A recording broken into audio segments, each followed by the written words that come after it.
What is up, my friends? We are live, the first match day of the season. The Reds taking on Crystal Palace in the Community Shield, and you are all very welcome along. The team news is in. I will run through it momentarily. A couple of things we need to be aware of today. No Ryan Gravenberch with the Liverpool squad. We believe he's staying with his partner, who is due to go into labour anytime soon. Also, it seems that there is no Costas with the squad today as well. Rumour that may be because he's been sold, but truth is, I don't know exactly at this particular moment in time. But the team news you see on the screen there is confirmed, my friends. That is the Reds starting 11 today. Really quickly run through it because it sounds pretty good to say out loud. In goal, Mr. Alisson Becker. Right back, Mr. Jeremy Frimpong. Left side, Milos Kerkez. Centre-back pairing, your captain, Virgil van Dijk and Ibrahima Kanade. In midfield today, it is going to be Curtis Jones, Dominic Szoboszlai and Florian Wirtz. Up top, Cody Gakpo on the left, Ugo Ekitike through the centre, and the great man, Mohamed Salah on the right. On the bench today for Liverpool, we have Georgi Mamadashvili, Endo, Maka, Chiesa, Elliott, Robbo, Trainioni, Ben Doak and Rio Engamoa. That is your Liverpool squad. For Crystal Palace, their starting 11 has just dropped in here. It is Henderson, Munoz, Richards, Lacroix, Gay, Mitchell, Wharton, Kamada, Eze, Sarr and Mateta. So that is the Crystal Palace 11. So yes, welcome in, folks. It's great to be back. A whole new season ahead of us. Lots of opportunities. Who knows what the season has in store for us, but it is a pleasure to be with you all. Kickoff's 3 p.m, mate. 3 p.m. Kickoff is what? Just under an hour away. So plenty of time to go through everything. We're going to take you right through the game as always. Match reaction, player ratings video, and everything else you would expect here on a match day. No Gravenberch, yes, there is none. As I've mentioned, if you listened at the start of the video, Ryan Gravenberch, we believe, is staying with his partner, who is due to have a baby any moment now. So no injuries or anything like that to be concerned about, but that is why no Gravenberch. Costas, on the other hand, well, we don't know why he's not with the squad. We think it might be because, he could be getting sold, but that is a little bit of guesswork that's going on at the minute.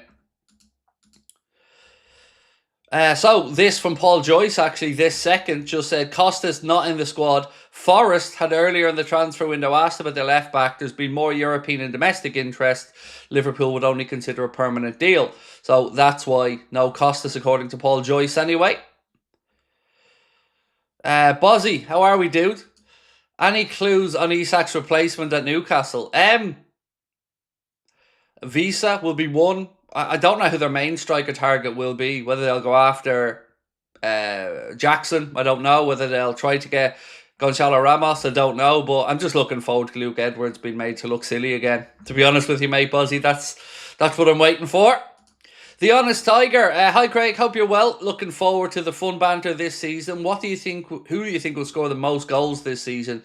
Gyökeres or Sesko? Gyökeres, I would imagine. Yeah, I think Gyökeres should be more prolific for Arsenal, but I think Benjamin Sesko could end up actually being a more pivotal player in the United setup, particularly with the way Ruben Amorim likes to play. So I do think it's a good signing for Manchester United. Victor Gyökeres for Arsenal will do well, but I just think Sesko will probably seem like the better player over time, is my guess. But Gyökeres to score more this season definitely would be my 2 cents on that one.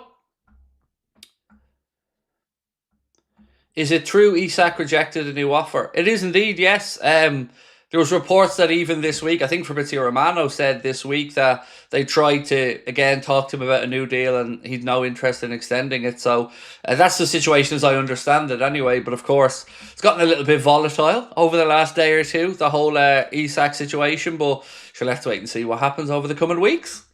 Today, though, right, we're here for footy. So let's talk about the boys that we have in action today, because it's been a long summer, and this is the first time we've really seen a really strong Liverpool side. The side against Athletic Club Bilbao was a little bit mixed, but still strong. This is, I think, the proper start to us seeing what this group can do together, and I'm really, really excited today to have a look at how the likes of Wirtz operate, Ugo Ekitike, of course, what way they all interact up front with Mohamed Salah as well.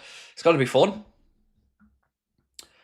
Craig, can I get a shout out for my birthday on Tuesday? Of course you can. rescue ball. Happy birthday, my friend. Hope it's a wonderful one for you. Bobuck's an interesting lineup in midfield. It is. It's kind of a bit of a makeshift, isn't it? You know, with Ryan Gravenberch not available today because of his missus expecting, I guess Arne just had to figure it out. And look, there's going to be energy in there. We know that. Curtis Jones, Dominic Szoboszlai, Florian Wirtz.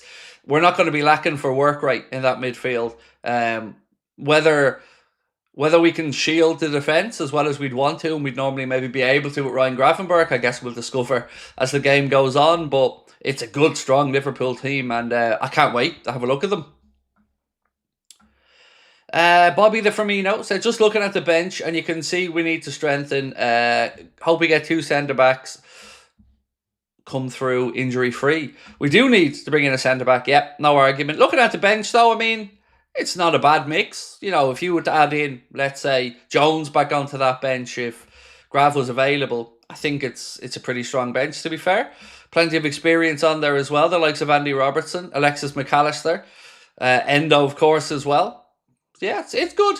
Look, good to see young Rio and Trainioni there. We knew they're going to be part of the first team for this season. But I think I understand where you're coming from. You know, you throw another attacker in there and another centre-back and things are looking a lot more rosy. Mervyn, how are we, dude? Good day, Craig. Good day, Craig. How are we? I'm good, man. I'm good. Yeah, just still waking up. Only 1 cup of coffee into the day so far, but we're getting there. We're getting there. Really excited, though. Just can't wait to see the Reds play today. And then, of course, we kick off the league campaign next Friday. Daniel, how are we, sir? Hi, Craig. I hope Kirkes will do a fine job today. I expect at least 1 assist from him. What do you think? I mean, I don't expect anything from anybody, but I would love to see him get involved, yeah, at the tail end of the pitch. You know, he's got a lot to live up to in Andy Robertson there, Daniel. So if he can start early doors with an assist or 2, certainly wouldn't say no to it, my friend. Mac is on the bench. He was always going to be struggling to play the game today. The start of the game, Arne said he couldn't play the 90. You know, he'd been a little bit delayed in pre-season, so that's kind of why Macca probably not starting today in the 11. Arne obviously knows he couldn't do the full 90, so maybe just thinking he's a good option off the bench later in the game as he still continues his search for full match fitness. It's on TNT, just Jack, mate. TNT Sport. Took it off ITV. It used to be free to air, but unfortunately no longer. It's on TNT these days. So again, for those asking about Gravenberch, his partner is due a baby, and he's decided to obviously stick around there and make sure, you know, that she's all taken care of and that baby and mammy will be okay, and, you know, just in case. Which I always think is completely understandable and the right thing. You know, it's a big moment when you become a father. So Ryan's just making sure that he's there if he's needed. Any news on who the vice captain will be? So there was rumours of McAllister, but not heard anything from Arne on it that I'm aware of. You know, some people said Salah as well. Then there's this mad rumour about Macca. I don't know the actual answer, to be honest. That Luke Edwards, what's wrong with this dude? So look, I look at it like this, Matthias, excuse me. Journalists, of course, get briefed up by football clubs. And I'm not trying to say that maybe Luke Edwards wasn't briefed what he wrote. But just because you're briefed something doesn't mean that you have to put it out into the world and that we all have to believe it. Because nobody else is briefing what he's been told. So I think about this. When you're associated or connected to a football club and you know, have a relationship with a football club as a journalist, my question is always, does your integrity stay clean? Do you post what you believe to be true, or do you post anything? Because if you're posting what you believe to be true, fair enough.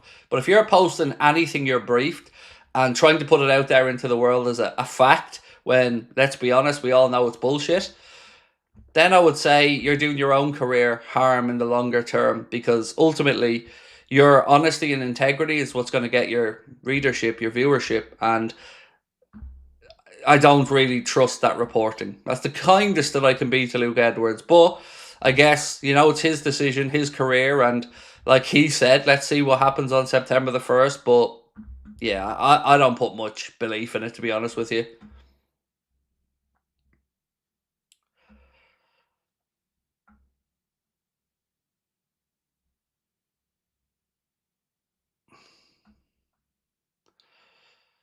Might as well not bother playing, seeing Palace is a small club and should know their place in the food chain according to these law. Oh, that's brilliant, mate. You're a little bit bitter, are you, that you're not in the Community Shield? I get it. I get it. You thought yourself, I won the League Cup. We should be in this in the big boy competition. It's okay though, No, we're just putting you lads in your place at Newcastle because somebody needs to for the good of football. But again, it's okay, mate. You guys make me laugh. You really do. But it's okay, like I said. I get it. You're hurting. Point to where it hurts. Let us know. Do you want a hug? You need a hug from Craigo? Come on, bring it in. Is Macca playing on the bench? He is on the bench, Peter. Yeah, he's on the bench. I'll read through the Liverpool bench for you now, mate. It is Mamardashvili, Endo, Macca, Chiesa, Elliott, Robbo, Nioni, Doak, and Gamoa. That's the Liverpool bench for today. Obviously, no Ryan Gravenberch, like we've mentioned. He's staying with his partner who's due to give birth anytime soon. On top of that, no Kostas Tsimikas today. We believe that's because of a potential move, maybe. Arne Slot, speaking about the transfer window, said, if we see an opportunity in the market, we will not hesitate. Oh, okay. So Ryan Gravenberch's missus had the baby last night. That's what's happened. Arna's just confirmed that. So anybody wondering why Ryan isn't playing, Arna confirmed his missus actually had the baby last night. So congratulations to Ryan and his partner. That is wonderful. I'm not sure if he's married or not. I don't keep track of the lad's personal life too much, but congratulations to the new addition to the Gravenberch family. That's awesome.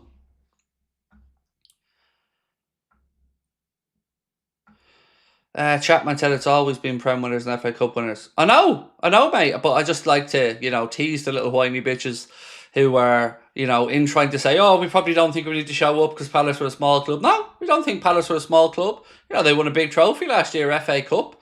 Nothing but respect for Palace.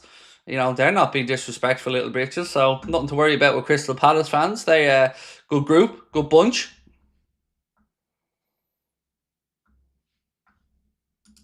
Where are we? So, yes, the Reds paying tribute to Diogo Jota on the kit today. Forever 20 on the kits. You can probably see a few of those images doing the rounds on social media, which, again, is a lovely touch from the club. Where was I? This one. From Calling Dr. Jones. Are we wasting Dom's attacking talent playing them 6? I think Jones will be in the 6. That would be my guess on it. But let's wait and see. But either way, today we kind of just need to make do, Ryan obviously just becoming a dad again. Aka not fully fit to play the full 90. So, we're just doing what we can today, I guess. And whether it is Dominic Szoboszlai or it is Jones, I still think we're going to have a lot of energy in that midfield. Szoboszlai, Wirtz, Jones, yeah, we're not going to be lacking legs in the midfield anyway. Daniel said, I admit it, Craig is a go. I'll take it, bro. I'll take it. You're very kind to me. Thank you. Hard team, Palace, big and strong. Absolutely. Look, very deserving of their FA Cup victory. And, this is not going to be a straightforward game today. Crystal Palace are very well coached by Oliver Glasner. They've got talent in that team as well as some good physical players. So, certainly going to be an interesting one today. But look, this is it. We've had a long summer. Lots of pre-season stuff, but the serious action starts to kick in from today, and I'm really excited. Don't remember being so optimistic going into a new season, so hopefully we start well today.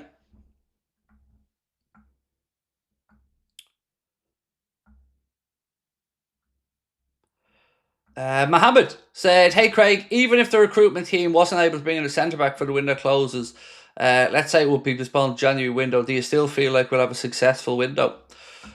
Yes. So, look, to say whatever happens, we haven't had a successful window would be unfair of me. But it would be better if we got a centre back in and another forward, of course, because, we don't want to leave the window 80% done. We want to finish off what we started this summer, but still time left, and I'm sure that the club have plans in place. So let's just wait and see what happens over the next few weeks. We know the window's open till September the 1st. Cyberfleet, how are you, dude? Said, hello, Craig. Ready to see the new signings play in a more competitive match? Yeah, I am. It's, look, I understand the thought process of people who say, it's a trophy, go win it. I get that. But I'm just going to say, for me, if we win, we win. If we don't, we don't. Nice to win. Lovely to get into a winning habit. But, you know, next Friday, 3 points. That's the important one for me. But today, like to see us win, of course. But looking to see some relationships out there on the pitch. Looking to see, you know, the style of play. If we see any noticeable differences from last season, now that Arne's got some of the type of players in that he wants to fulfill his footballing philosophy. So I'm intrigued as well as excited to see the boys today. And of course, great to see the lads out there in the Adidas kits again.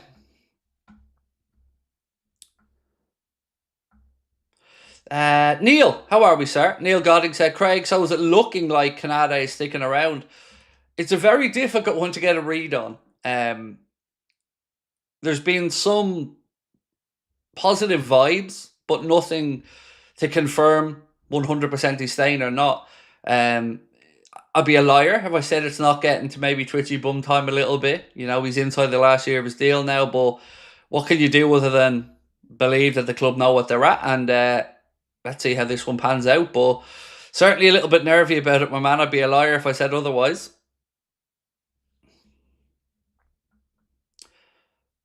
Will this match be free on YouTube? No, it's on TNT Sport. At least I don't believe, sir, it's on YouTube. Certainly not heard anybody mention it. So yeah, I think it's just on TNT. And I don't like that it's not free to wear, by the way. I think this game in particular, especially considering it's a game for charity, does feel like it should be a free to wear game.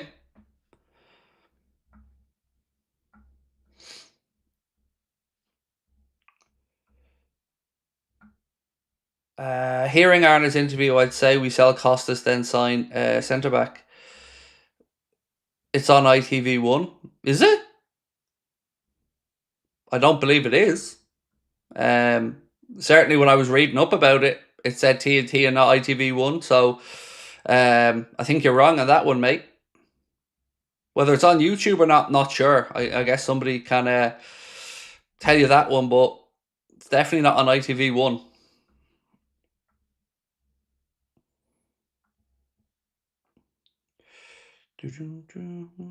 So there we go. People confirming, yes. I knew it wasn't on ITV, to be fair. I was just trying to be polite.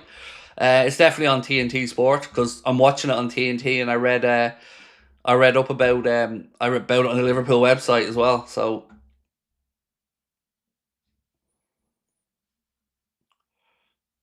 the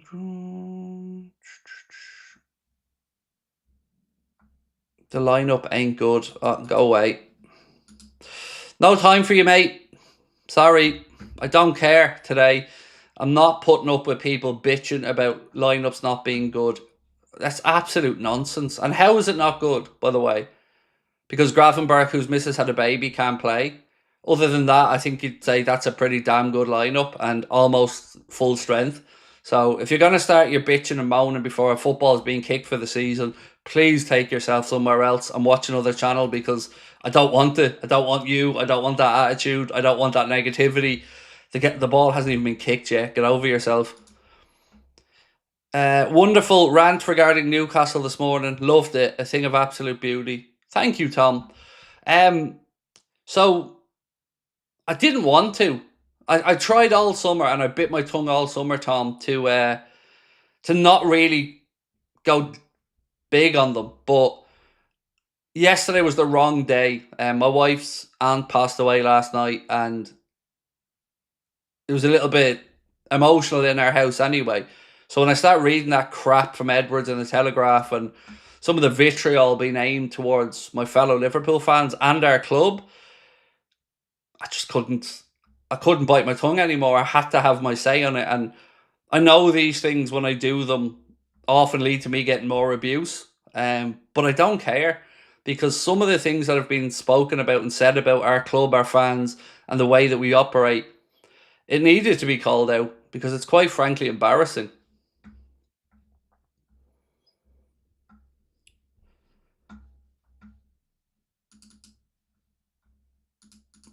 Uh, I'm not aware of that, Oswald, although I'd love it to be the case, my friend. And certainly it's possible that we go after Mark A. I think there was some chatter last night about an offer having gone in or something. Certainly not something I'm privy to that information on, but I'd love to bring him in. I really would. Introvert said, the lineup is wonderful for real. People who watch Liverpool rarely think that Curtis is a great baller. By the way, I never said Jones was a great baller. I'm saying the gentleman that came in saying it's not a great 11, I don't know what planet he's living on. It's a pretty damn good 11 in my eyes. I mean, look at it. Ugo Ekitike, Cody Gakpo, Florian Wirtz, who is, by the way, German Footballer of the Year 2025. Congratulations to Florian Wirtz on that. Voted for or awarded, I think, by Bild.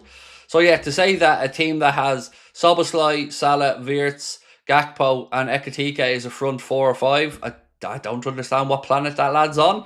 Frimpong right back, Kirkes left back, strong centre back pairing, Alisson in goal. That's a good lineup for me.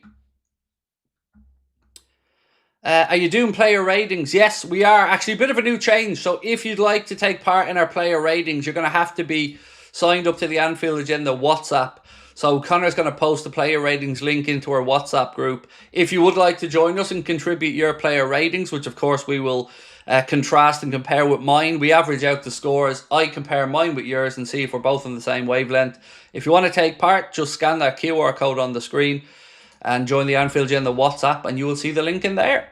In our match reaction as well, we'll be doing our man of the match poll as normal. We're back to our full match day content now.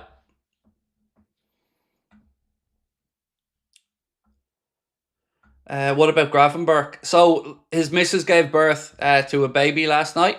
So he's with her and baby. So we wish them nothing but the best. Congratulations to them. But that's why Ryan isn't in the squad today. Who's Connor? Connor's the other owner of the channel, mate. Yeah, so I'm the face of the channel. Connor's the brains of the channel. So yeah, we own the company between us and we run the business between us. Gravenberch. Love that, Thomas. That is beautiful. Gravenberch. Mwah. Perfect, dude. Perfect. Gravenberch. There we go. That's the best way to put it, sir. Well played.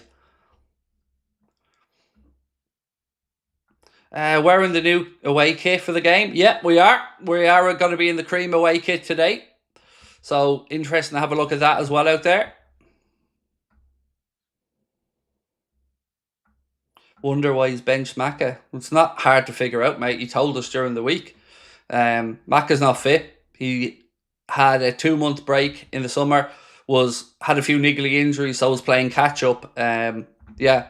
So the manager was telling us all week he wasn't going to be able to play the 90. So not really a surprise to see him on the bench. I guess he could have maybe made the argument that he started and came off at 60 or something, but just a fitness thing. He's lagging a little bit behind in his pre-season.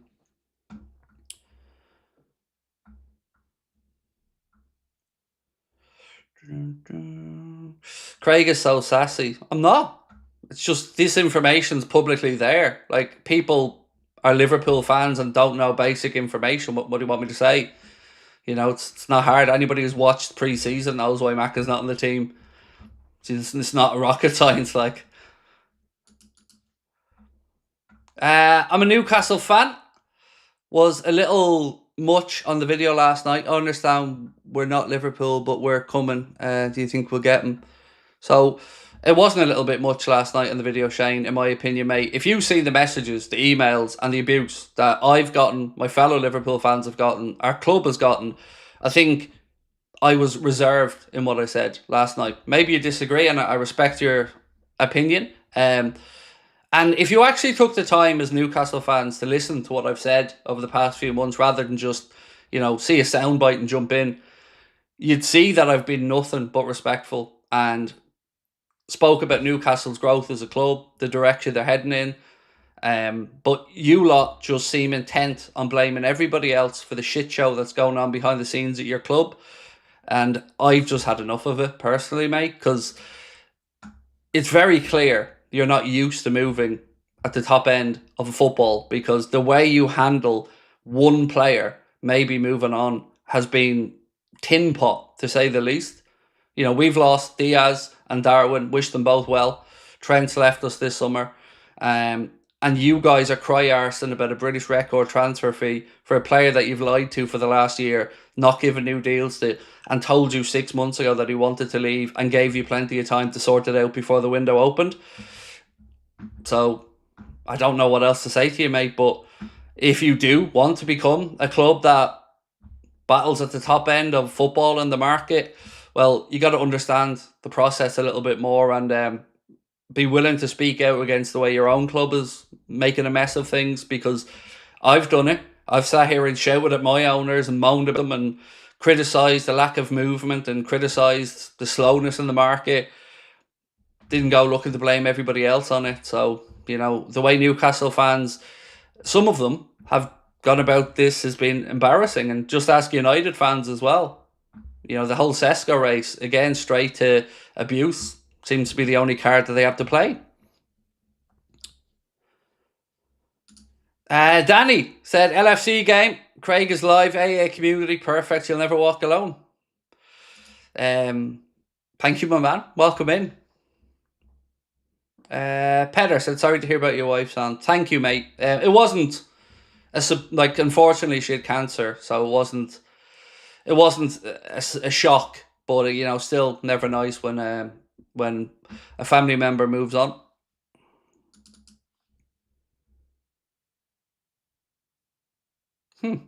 So when Mark Gay's name was read out by the stadium announcer, it was cheered by the Liverpool fans apparently in the stadium. Very interesting. That's weird. So yeah, even Anfield sector post and say Mark Gay's name was read out, but the cheers were from the Liverpool fans.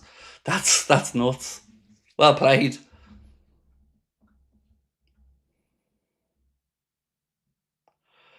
John Power said, my mate is a Newcastle fan and he's throwing his toys out of the pram now and he won't even talk to me. I don't know what to say, dude. It's mad, isn't it? Like, when you read Melissa Reddy's take on the transfer window, you know, can you blame players for looking around and going, well, this is a bit of a mess, isn't it? So, you know, some of the Newcastle side, I think Eddie Howe has spoken really well. Whenever he's spoken, I think he's spoken really well about it. Oh, sorry, did it glitch?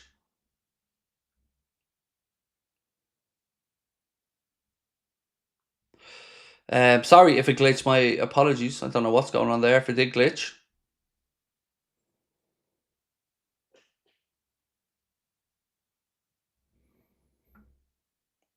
Okay, cool. Apparently it lagged for a sec, but we're good. So, Eddie, I know you meant to write, I hope Sabrina's okay, and she's doing okay, thank you, mate. Yeah, it's just, you know, it was a situation everybody knew was unfortunately going to come, but thank you, she's okay, mate. Dave, Australia, welcome in, mate, appreciate you. LFC Gamer and Vlogs, nice to see you, my friend. Said, afternoon, Craig. My new Salah home shirt arrived yesterday, wearing it with pride. Liverpool and Adidas is a marriage made in heaven. Yeah, mate, I'm not going to lie. I've been smirking wearing my Adidas stuff all week as well. It's just great. It feels good having Adidas back with the Reds. And yeah, congrats on the new shirt. I hope you're enjoying it, and I hope it's a snug fit. Certainly, I like all the Adidas stuff I've tried on. It's all been pretty good, true to size as well. So you keep rocking that new shirt, my friend. Liz, sending love to you as well, my friend. Thank you. Sending love to you and your family today and everything, my friend. Or every day, my friend. And right back to you over in sunny Florida, Liz. Much love to you and your family. Oswald, thank you, sir. Thank you, bro. Much love. You'll never walk alone to you as well, my man. Thank you.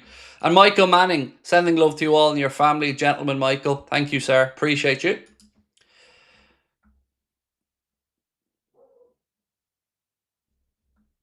There's still some talk of lagginess. I don't know what to say, folks. It's not showing anything on my end at the minute. But, you know, if you're having a lag, just refresh. But for me, it's not shown any disruption from what I can see anyway.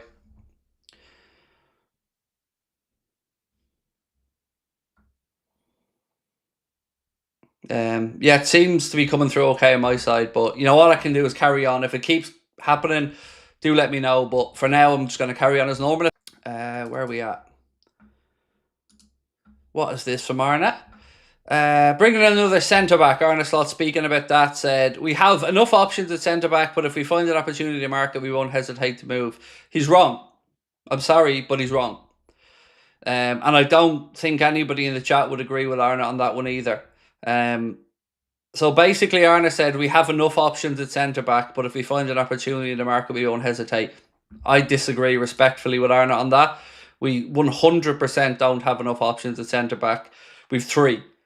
And I know he talks about Gravenberch and Endo, but again, he didn't buy Gravenberch and Endo to play centre-back. So this is just fanciful manager talk, because I don't buy it, not for 1 second.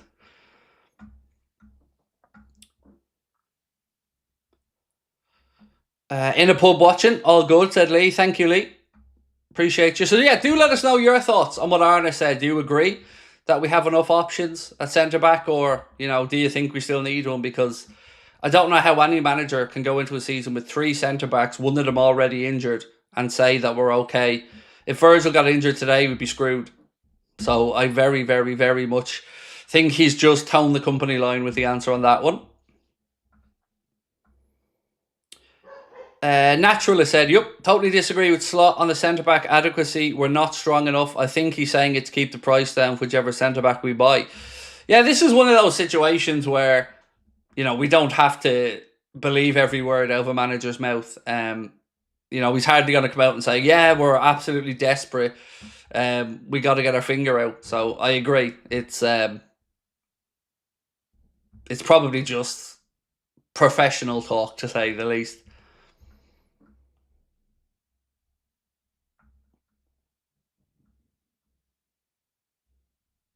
Sudarshan, how are you, mate? Nice to see you. I hope you're well. Said, hey, Craigo, let's get the season underway with the silver platter.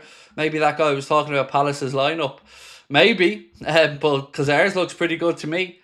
So yeah, look, the dinner plate is on offer today, but most importantly, money being raised for good charitable causes, which is always good to see as well.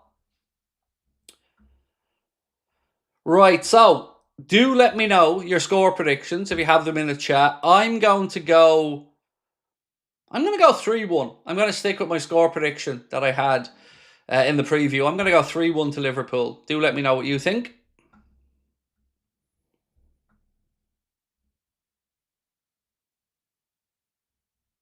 Loads of 3-1s in there as well. Nice. Oh my days. We're all on the same page here, lads. There.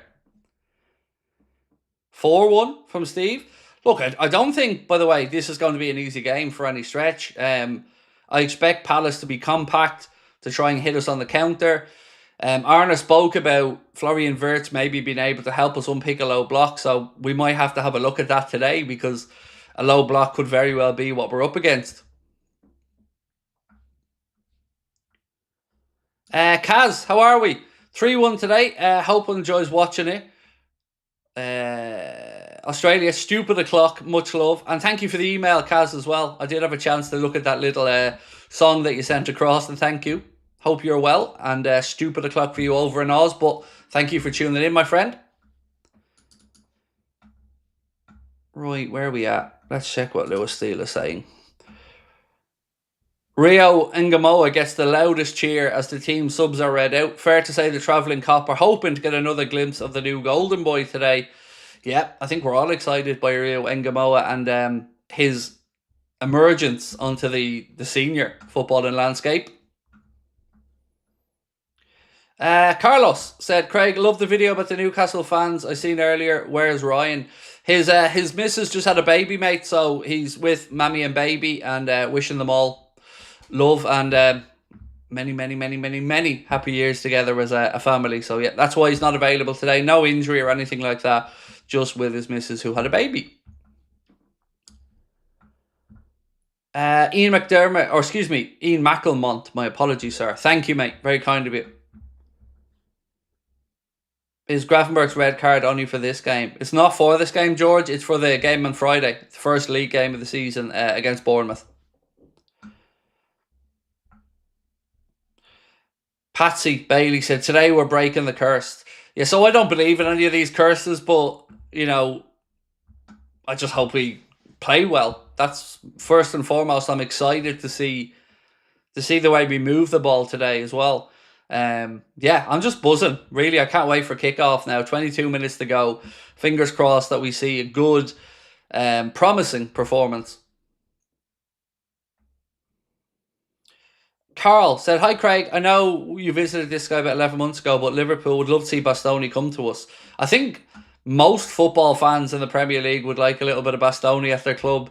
I just can't see him leaving Italy anytime soon. And yeah, it's just not one I see Liverpool looking to. But very, very good player that I think many of us wouldn't mind seeing.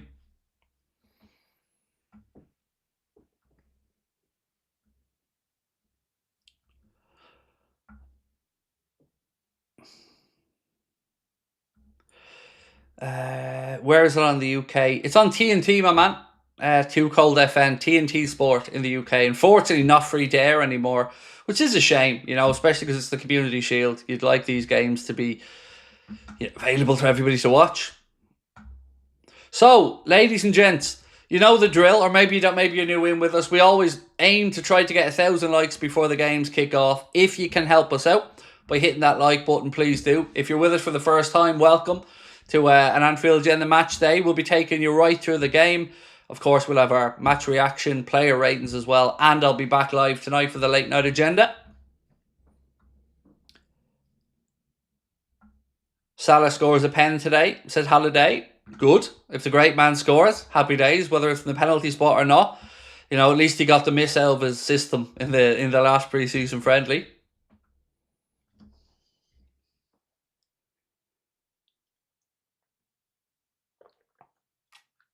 Shouldn't Gakpo have gotten the number 7? No. I'm genuinely really happy with Florian Wirtz getting the number 7. Yeah, I said all summer, if Diaz goes, I'd love Wirtz to get the 7, so I'd be a hypocrite if I came on and told you now I wish it was Gakpo. I'm interested to see what happens with the number 9, though. You know, if we sign Isak, will he wear the 9? Or, you know, will he look at Chiesa's 14? Surely it would have to be the 9. You know, number 9 for Liverpool. If we do bring in another high caliber forward, that number 9. I don't like going into the season but no number 9.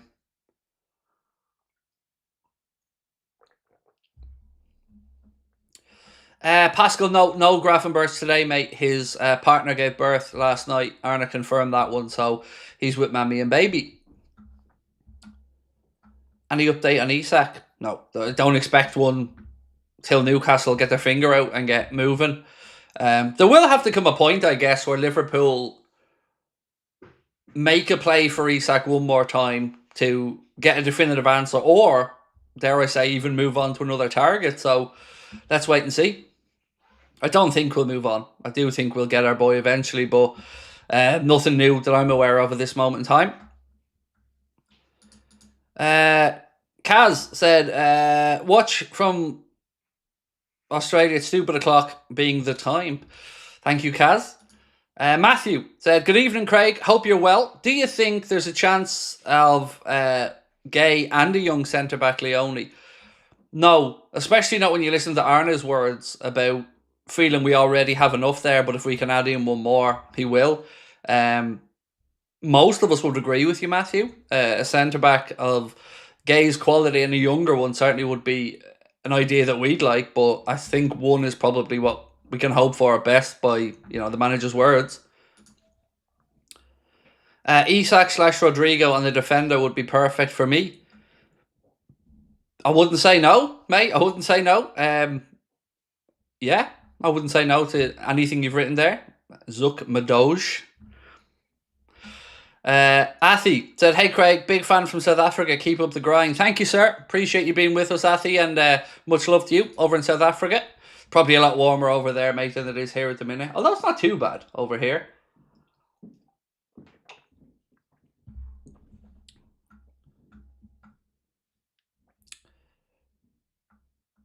Bringing up Isak, we shouldn't drop to Madrid level and unsettle the player, but we didn't unsettle him. See, don't be drinking the Kool-Aid, Richard. We didn't unsettle him. If you look into the Isak situation, genuinely, and take Liverpool out of the equation, he still told them he was leaving. He told them 6 months ago he was leaving because he didn't get the contract he was promised. They didn't strengthen in around him like they promised. And, there's plenty of good journalism out there to explain how this was a situation that was festering behind the scenes anyway. So we haven't pulled a Real Madrid on this one.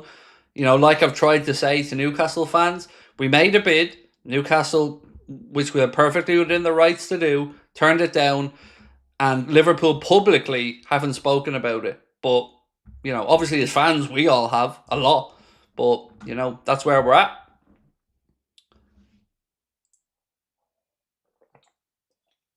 Look, I'll give you an example of something that I think summarises the hypocrisy that's at play. So bear with me.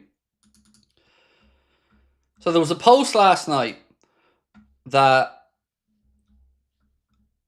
I had to react to, and it was from Andy Kerr. So at Andy Kerr TV. And Andy wrote, if you're a football fan and you're cheering on Alexander Isak's conduct because you want him to sign for your team, you should probably have a look in the mirror and ask how you'd feel if it was your club, and ask what would happen if you did that to your employer. I can't say it surprises me though. Some football fans will forgive anything as long as their team is winning. # Newcastle United. So I decided I need to fix that for him. So I said, if you're a football fan and you're cheering on Johan Wiesel's conduct because you want him to sign for your team, you should probably have a look in the mirror and ask how you'd feel if it was your club and what would happen if you did that to your employer. I can't say it surprises me though. Some football fans will forgive anything as long as their team is winning. Fixed it for you, Andy. That's the level of hypocrisy we're dealing with. It's okay for Newcastle to do that to Visa in their mind. But Liverpool, 100% buffering.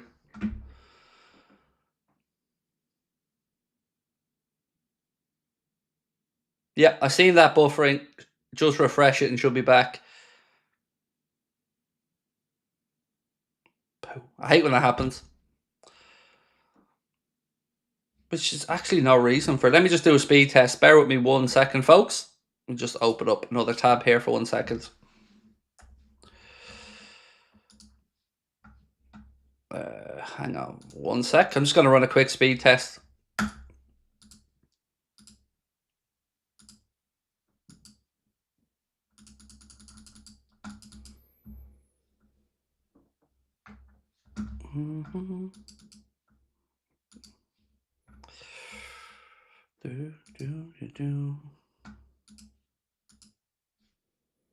Sorry, folks. Just bear with me 1 sec. Yeah, I mean, 900 megabytes per second is what I'm looking at on speed for downloads. I'll give you the upload in a second. But speed-wise, it's absolutely flying. Upload speed, 92 megabytes per second. Usually need about 7-8 minimum to upload. It's at 95, 96. So I can't figure it out. So sorry, that's all I can say, but it's not a speed thing anyway.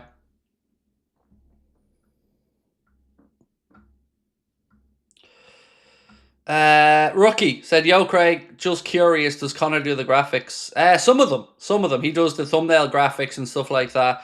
The studio was built by somebody else, but ultimately Connor does most of the graphics. Yeah, I certainly don't anyway. I wouldn't have a clue, dude, what to do. Connor's a graphic designer by trade. What internet is that? Sky? Yeah, we're with Sky over here in Ireland. Ironically, though, they all use the same line over here, so it's all much of a muchness. But yeah, we use Sky broadband. And like I said, it's not a speed issue. Definitely very strong in that regard. But I'm not technically minded enough to figure out what the issue was. I can only apologise when it happens. Right, so we only need 70 more likes to get to our pre-match 1,000. Absolute legends. Thank you so much for your support. Is Connor full-time? He owns half the company. Yeah, I know people think of me as the channel and everything about it, but we own the business 50-50. So yes, he's full-time because we both take a salary from the company. So yeah.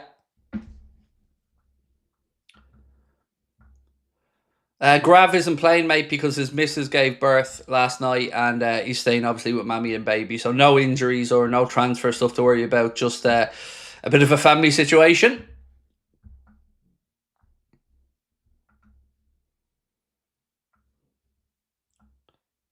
Is there any football still left on TV? Not much, Dean. It's kind of sad, isn't it? You know, there's not much free football on TV anymore, unfortunately.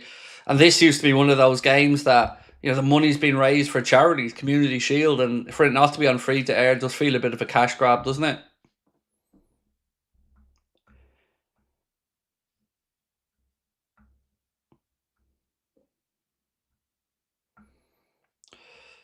Maybe YouTube thinks you are too good. Maybe. Probably not, though. Probably not. Where are we at? Sorry, I have a couple of super chats to get back through. Transfer record and they still complain. Shocks me, said Zuckma. Yes, it's nuts. Like, and they talk about it like it was some kind of lowball, screwy offer. It was between 110 and 120 million. It's crazy. But like I've said, it just shows that they're not used to this type of situation because it's not being dealt with well at all. Thought you got abducted by aliens with that lag. Not yet, not yet. If they are planning to come for me, they haven't managed to get me just yet. So, you know, keep an eye on me though. If I disappear during the stream, maybe that's the case. LFC Gamer and Vlog said, imagine if social media existed in 87 and Newcastle see us get Peter Beardsley. Wonder what the reaction would be like. Well, they're getting good practice in now. And like I said though, sincerely, even if we weren't in for Isak, somebody would have been, and he'd already told them he wanted to leave. So, you know, for me, it's just they're just projecting their own anger at this point. Do you think we'll sign a CDM and a centre back? No, we won't sign a CDM. Not that I'm aware of. Anyway, sorry, Marcus. And a centre back, yes. I think we sign a forward and a centre back before the window shuts. Brian, thank you so much. I just noticed Brian gifted 50 memberships in the chat. Legend, mate. Appreciate that. And congrats to everyone that got a membership from Brian.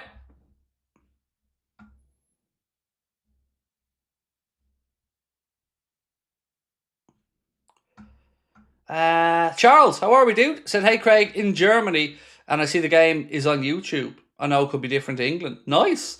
Certainly not that I'm aware of, mate, in England, but if it's on YouTube in Germany, happy days, dude. Happy days. Enjoy.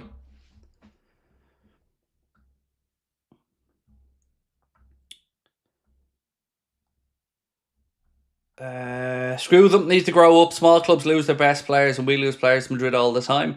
Look, we've certainly had our own fair share of transfer frustrations, but I don't know. Look, I understood and I tried to be empathetic to their plight, but you know, ultimately, there's been no respect shown towards our club or fan base in these conversations, and I just got sick last night of hearing us belittle so much.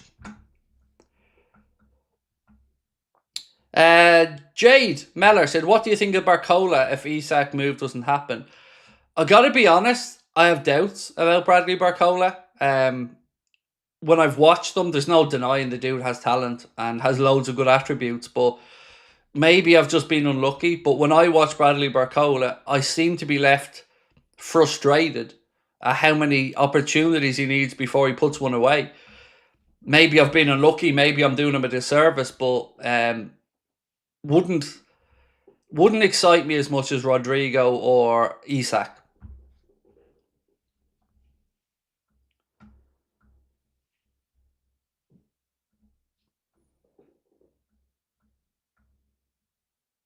Mansour said, haven't been here for a few months, Craig. How are you doing? And what do I think of the Ekatike signing? I'm excited, looking forward to seeing him today, actually, Mansour. And Hope you had a good summer, bro. I'm good, thank you for asking.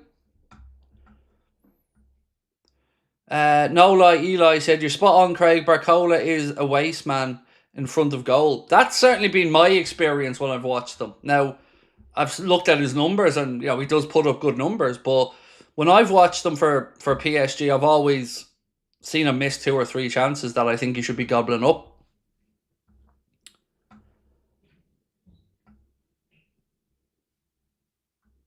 The Jota mural's absolute class. Have you seen? I have, yes. The club have been brilliant in everything that we've done around Diogo, and the respect the fans have shown, all football fans to be fair, it's been commendable. Right, ladies and gentlemen, we are only 7 minutes away. Shall we run through the 11s again one more time before we get cracking? Let's start off with Newcastle. Let's start off with our opponents. So, Newcastle starting 11. Henderson, Munoz, Richards, Lacroix, Gay, Mitchell, Wharton, Kamada, Eze, Sarr and Mateta. The Newcastle bench is Lerma, Klein, Hughes, Esse, Edouard, Sosa, Benitez, Devaney and Cardines. For Liverpool, our starting 11 today, as you can see on the screen, Alisson Becker in goal, Jeremy Frimpong at right back, Milos Kerkez comes in at left back. Your centre-back pairing today, captain Virgil van Dijk. Did I say Newcastle? Sorry. I am Newcastle on the brain, you're right. You mean you've got me. Fair cop. I've said Newcastle, I think about 8 times over the last 2 days. When I've been talking about other teams, I've said Newcastle. I'm definitely Newcastle on the brain. You're right. Apologies. Obviously, I meant Crystal Palace. No disrespect intended. Right, let's get back to our team anyway. I'm pretty sure we're Liverpool. In goal, Alisson Becker. Right back, Jeremy Frimpong. Left back, Milos Kerkez. Centre-back pairing, your captain, Virgil van Dijk and Ibrahima Konate. In midfield, Curtis Jones, Dominic Soboslai and Florian Wirtz. Alexis McAllister only fit enough to start on the bench, and Ryan Gravenberch not available today because his missus gave birth last night. Congratulations. Up top, on the right-hand side, the great man, Mohamed Salah. Through the middle, Mr. Ugo Ekitike. And then on the left, Cody Gakpo. Your Liverpool bench today is Georgie Mamadashvili, Endo, Maka, Chiesa, Elliott, Robbo, Nioni, Doak and Engamoa. So that is where we are at. Just to confirm, we're definitely not playing Newcastle. We're definitely playing Crystal Palace. And again, my apologies for that one. But you're right. I'm definitely Newcastle on the brain at the minute, am I?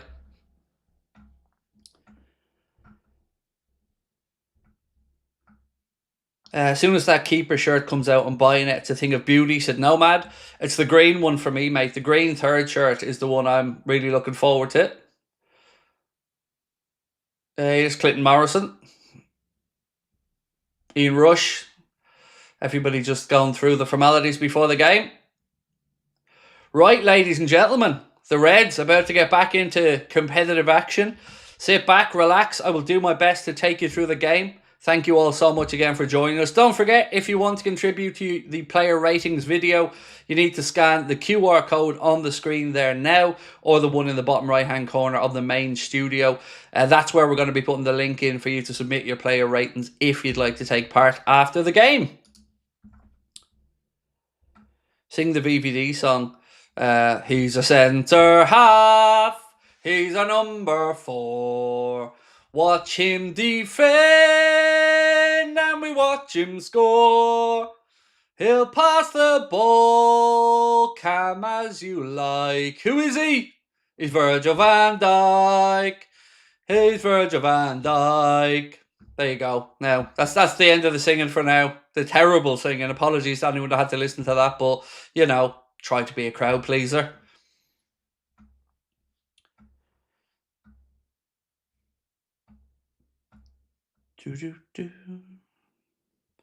Stargirl, how are you, my friend? Verge to score today. Who do you think will score? Got my home and away shirt yesterday with Verge and Dom. Absolutely love them. Who do I think will score? I'm going to say Verts gets one today, Stargirl. So yeah. I'm going to say Verts. Craig is Newlon here. He certainly is. He's there ready to go. You don't blame it on the sunshine. You don't blame it on the moonlight. You don't blame it on the good times. Blame it on the boogie. So yeah, he's definitely here. I just can't control my feet. You need a haircut, said Jack. Nope, this is exactly how your mother likes it, Jack. And you know me, dude. I aim to please, but don't call me daddy just yet, Jack. That would be us getting a little bit ahead of ourselves.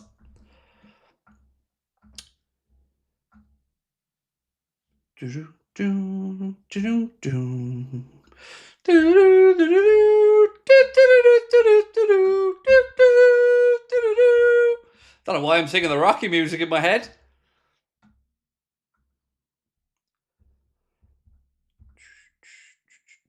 Scousers don't like God Save the Queen. Yes, they don't. Next.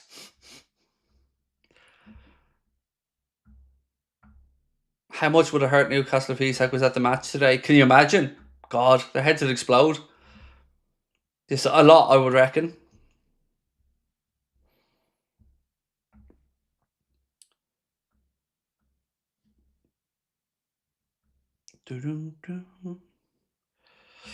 Craig, I would fight naked against 2 crocodiles to save you. What about 3 though, Nathan? Why are we stopping at 2? Am I not worth 3 crocodiles fighting for? Come on, dude. You know, next time I'm fucked up with 3 crocodiles, I expect you there, Nathan. I expect you there, bro.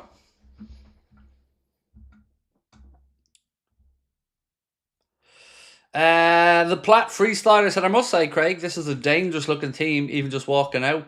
It's certainly a team filled full of class, and one that I'm really excited to watch take to the pitch today. So we're nearly at kickoff, ladies and gentlemen.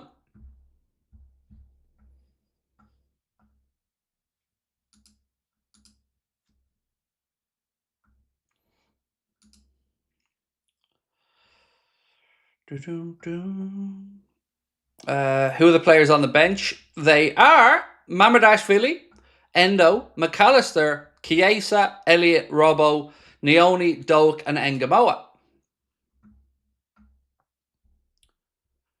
Score prediction. Declan, I'm going to go 3-1, mate. 3-1 or 2-0 is my guess. But lots of 3-1s shout in the chat earlier on as well.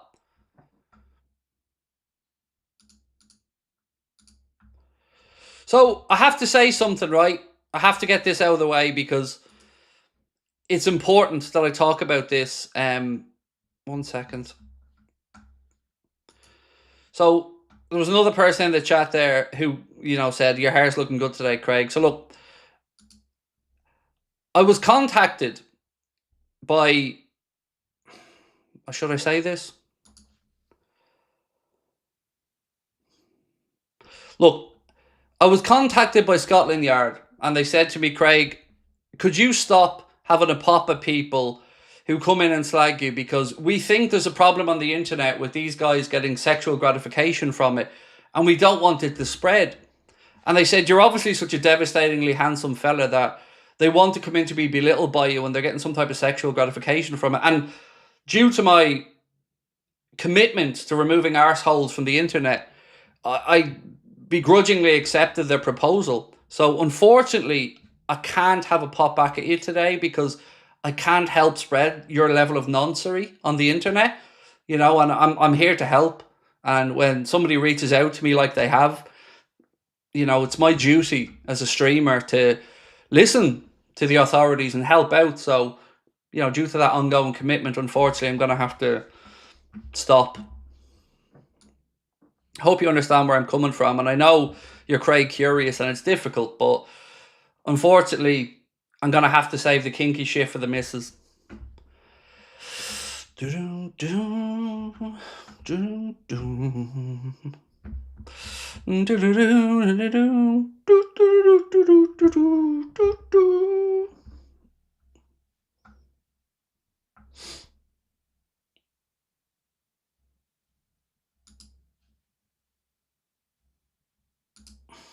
Sorry, naturalist, you've got to go as well. We're underway.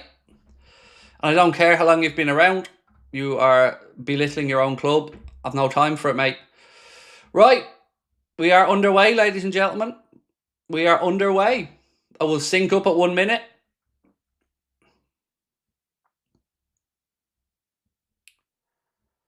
Ibu immediately straight into the action. I'm not liking this camera angle.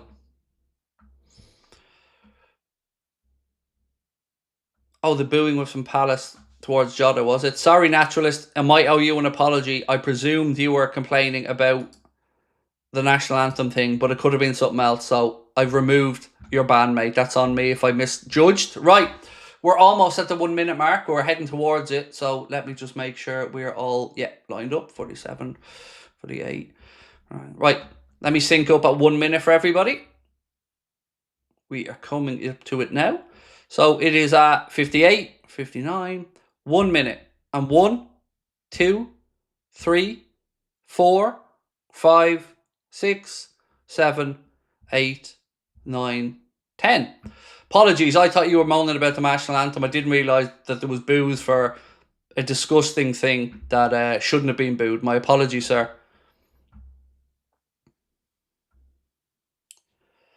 Craig, the match is on YouTube. I don't think it is outside of or inside the UK, but I could be wrong on that, mate.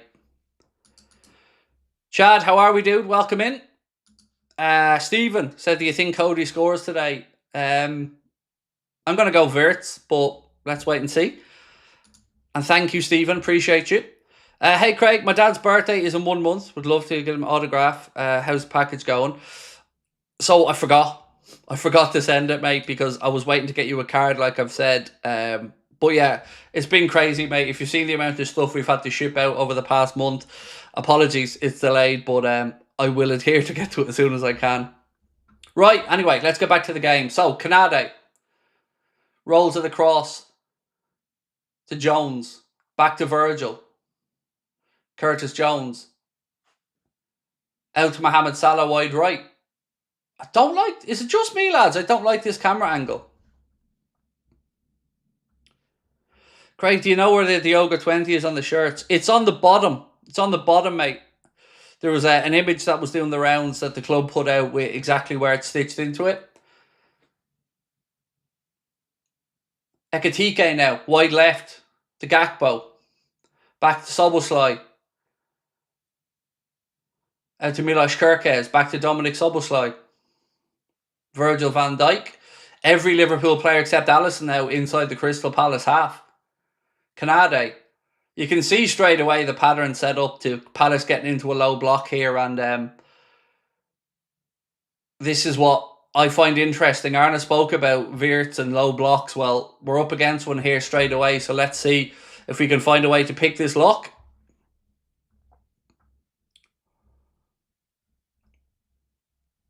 So was Palace really booing the silence for Diogo? If they did, that's sad. Obviously, I watch on mute, so I'm not sure. But that's shocking. If that's the case. Gakpo. I guess their argument is going to be some Liverpool fans booed the national anthem, so therefore we can boo the Jota thing or something. I don't know, but it's still disgusting either way. Ekitike 1-0. Ugo, 1-0. Straight away, first game, edge of the box, buries it into the corner. Ugo Ekitike, giving it this, 1-0. Whoop, whoop. There we go. We've got lift off, ladies and gents. 4 minutes in to the Community Shield. Ugo Ekitike, straight in, buries the bottom corner. I'll talk you through it. The Reds are in the lead. Ugo Ekitike, what a man. What a way to announce yourself. Isak who? Lovely. We love that. What a start. So, Gakpo in possession. Goes out to Wirtz. Wirtz, lovely ball through. Finds Ugo Ekitike. Plays it back to Wirtz. Gets it back off him. Touch out of his feet. Right on the edge of the box. Opens up his body. Drills it low into the keeper. Half a yard outside the penalty area. Through the defender's legs. Into the bottom left-hand corner of the keeper's goal. No chance for Dean Henderson. What a strike from Ugo Ekitike. The Reds in the lead. The Reds have loads of money and will still win the league. Na na na na na na na na na na na na. Whoop whoop. There we go. That's the start. That's how you unpick a low block. Bury one early doors, and we'll talk about it later. That was delicious, by the way. That was delicious. That was certainly no easy goal, let's just say that. Ugo Ekitike, welcome. Alisson. Oh yeah, that goalkeeper's kit is sexy, actually. Ball out left side now to Milos Kerkez. To Cody Gakpo, he cuts inside. Szoboszlai, back to Gakpo. Lovely interplay around the edge of the Crystal Palace penalty area, but they eventually get a challenge in. Ronald said, "You'll never walk alone, Diogo and Andre." Thank you, Ronald. And Nessie said, "The new era starts now." Yes, my friend. Yes, it does. Szoboszlai now. Out left side to Cody. Cody. Good footwork from him. Holds the ball up, looking for support. Gets it back off Kerkez. Cross in. Headed away by the Palace defence. What a start, ladies and gents. What a start.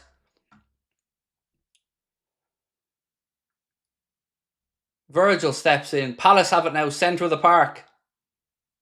Eze. Press comes on immediately from Salah. Ekitike. Liverpool have 82% possession so far here in the opening 6.5 minutes. If you were joining us late, the goal came from the right boot of Ugo Ekitike. Buried it into the corner. Dean Henderson, no chance.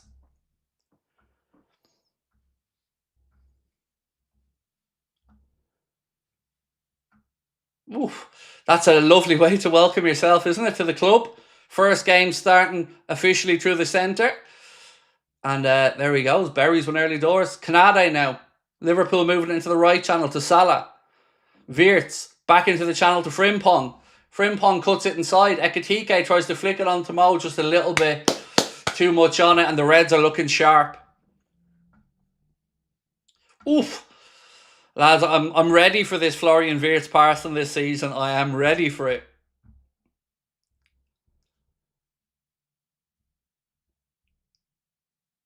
Come on. Tell me at home now you're not sitting there rubbing your hands together going, here we go.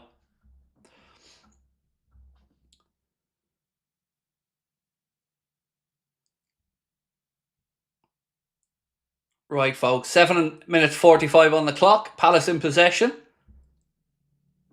Right hand side.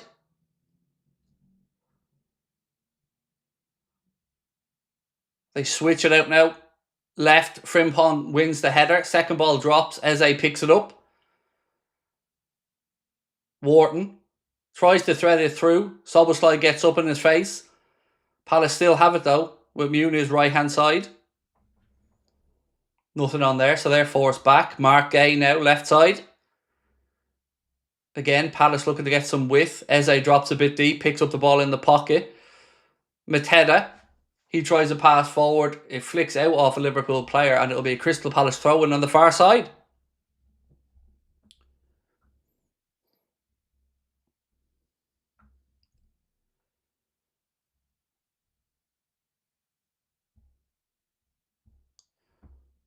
What a start. What a lovely start that was.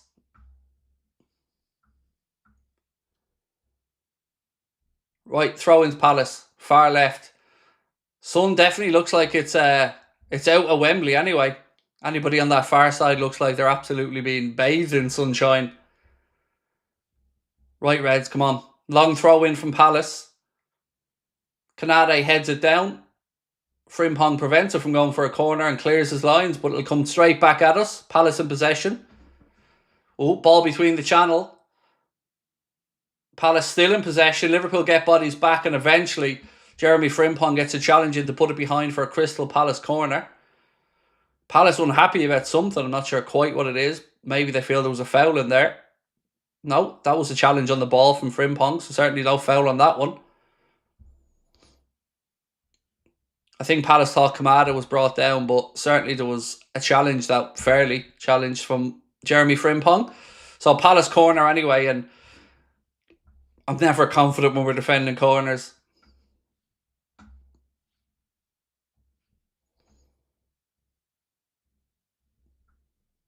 Ball in, Kanade does well, rises and heads it away.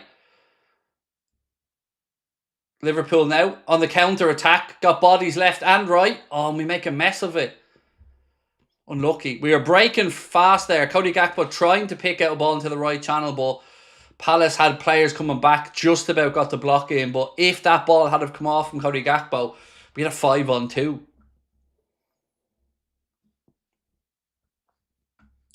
What was the goal like? Basically, Ugo Ekitike picks it up edge of the box, shifts half a yard to his right. It's about 8 inches outside the penalty area, and then drills it low into the far corner. Very, very good goal.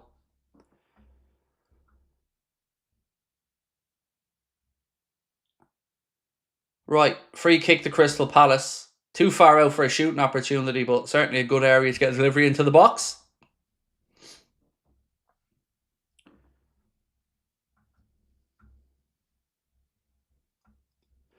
Oshin made a good point as well. Good interplay with Florian Wirtz for the setup. Yeah, a couple of little 1-2s between them in the build-up.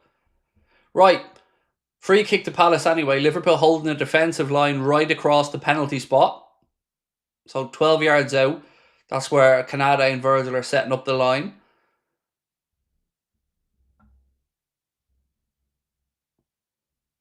Kirkes is the furthest back for Liverpool. Furthest depth, I should say.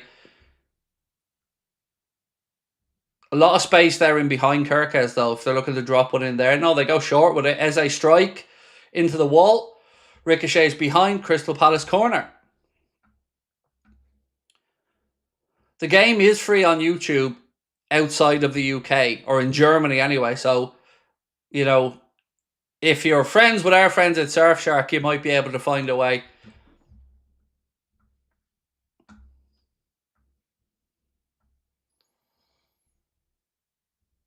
Right, anyway, Palace corner again.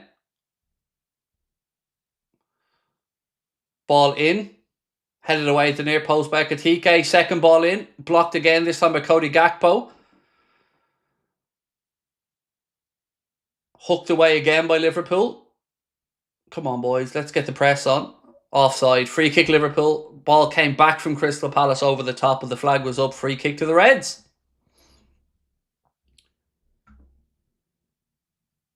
Yeah, just seen a replay here of Ekitike's goal. I love the way he again puts it through the defender's legs as well. Just kind of guides it into that far corner. Very clean and very intentional strike this from Ugo Ekitike. Actually lifts himself up off the ground with the strike as well.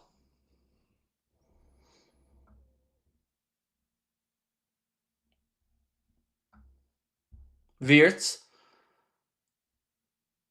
Kirkes now heads the ball infield to Soboslai. He tries to switch across. It's cleared by Crystal Palace. Canada heads it back into the centre of the park. There again, straight away. Wirtz, Dom pressing immediately. Palace tried to move it quickly into the right channel, but Frimpong does well there. Oh, lovely ball. Wirtz to Salah. Oh, this is sexy football. Salah now tries to flick it in. Oh, saved. A flag goes up. Flag goes up eventually. Dean Henderson makes the save. Flag goes up. But my days, lads. My days. The way we are moving the ball in transition is absolutely sensational. Look at that. Flick from Ugo Ekitike as well. Lads, the transitions are absolutely insane.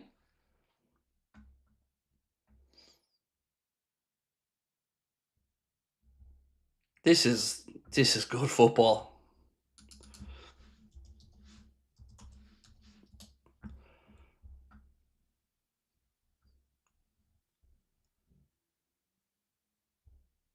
Frimpong heads the ball back into midfield where it drops to Wharton.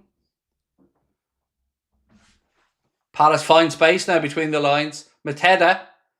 Allison comes out, makes the save. No flag, no. So he was on. Virgil. Penalty. Penalty Palace. Virgil late challenge.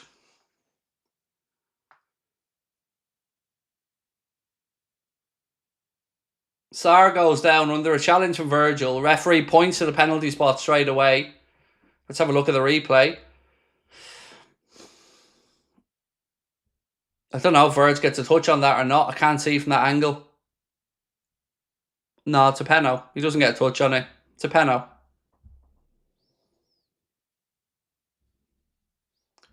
No offside in the build-up though, no? Verge doesn't get a touch in it for me, to be fair. Slot ball is sexy, said Wesley.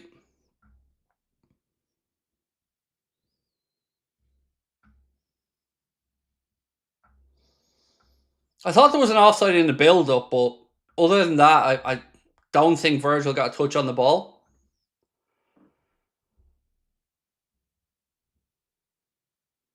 I think they are looking at the initial offside now.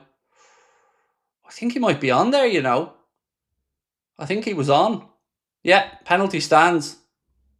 Penalty stands. It wasn't a dive, it was a penno. Let's be honest about this. Yeah, penalty, Mateta to take it. And look, I have no complaints about the penalty. Mateta steps up, scores 1-1. 1-1. Mateta from the penalty spot.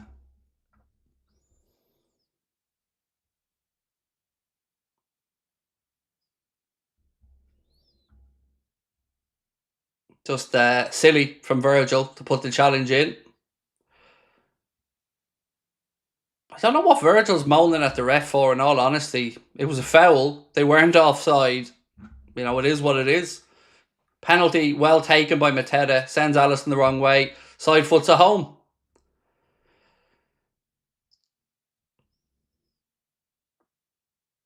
Not great defending from our captain, let's be honest about it. But from me anyway, I don't have any complaints about the penalty.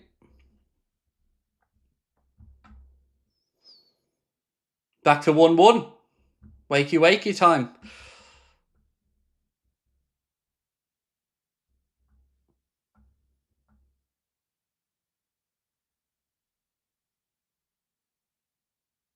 Right, we do it again. Let's go.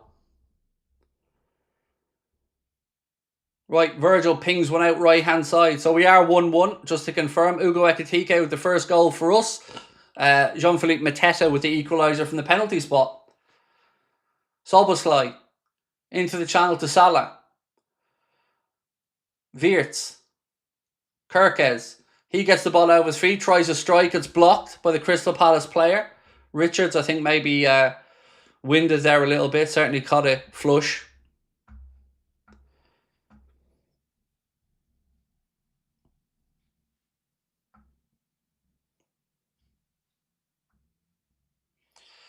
Nathan said they thought it was a soft penalty. It was a foul. Like, a foul's a foul. Whether it's soft or not, let's be honest about it. It was a foul. So, unfortunately, it's a penalty.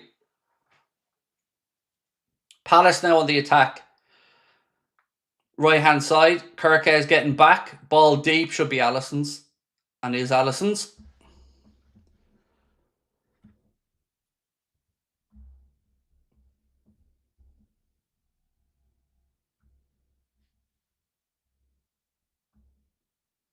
Jones out to Canade. So at least we know we're not keeping a clean sheet today, folks. Which, well, as long as we can try and win the game, it is what it is. But certainly, I'd rather we get these out of the way, these sloppy challenges now, than maybe in the Premier League or the Champions League. But still got to wake up and respond to it. Right, Palace now on the attack with Sarr. He cuts inside, spreads it out right side again, where they have a willing runner in their fullback, Munoz. Cross in. Oof. Ball back across Liverpool's 6-yard box, but thankfully Virgil and Alisson watch it go behind for a goal kick.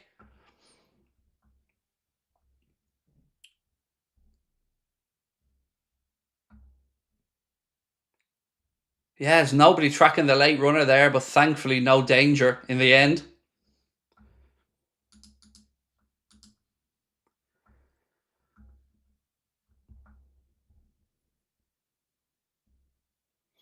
Right, goal kick.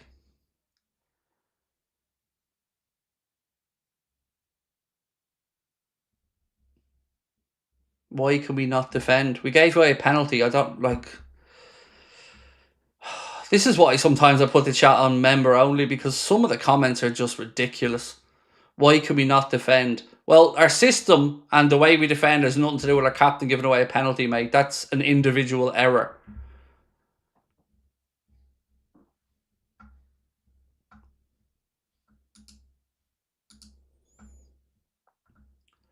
Ball out to the right channel to Frimpong. He gets to the byline. Cross in. Goal. 2-1. Gary, I owe you an apology. I didn't realise you were ahead of me, dude. Goal. 2-1. He's right. Gary said goal. I thought Gary was on a wind-up, but he's right. Frimpong dinks it in over the keeper and boom, 2-1. Gary, you're a clairvoyant, sir. You were spot on. Wow. Full credit to Gary on that one, but yes, we do have a goal. Jeremy Frimpong, let's have a thought. Did not see this one coming, lads. Really, I didn't. Ball is switched up by Grav. All the way to the right side to Jeremy Frimpong. Traps it, brings it under control. Gets to the byline. That is mad. It's clearly a stand-up cross to the far post, but it just drifts over Dean Henderson's head and drops magnificently into the goal. Wow. He couldn't have done that if he tried, lads. What a chip. Ooh. Gary, bro, you're just too quick for me, Gary. So I owed you an apology, man. I thought you were on a wind-up, Gary, but well in. We all worship Gary now. Gary, you're our God, sir. Well played. Now, back in the way. 2-1 up. And here was us, hoping for an assist from Frimpong. And he's like, nah, lads, nah. No assist. I'm going straight for the goal. Little cheeky ball over the top.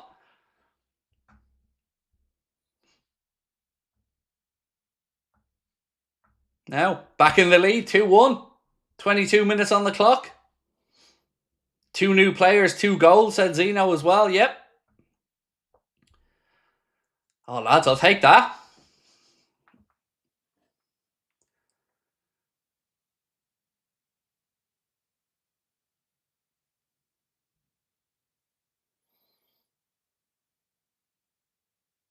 Virgil. To Jones.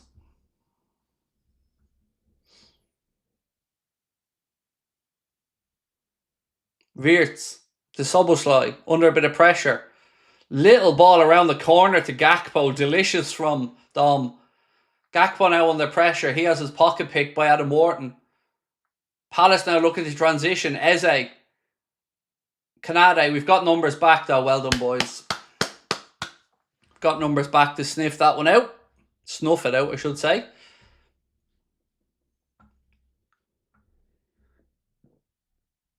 I love this, that we're getting goals from all over the park as well. Centre forward with one, right back with another. We'll take that. 20 minutes and 20 seconds for the goal as well. Beautiful, beautiful. Love that coincidence. 20 minutes, 20 seconds for number 20 for Diogo. Salah. Surely it's a free kick, ref, now.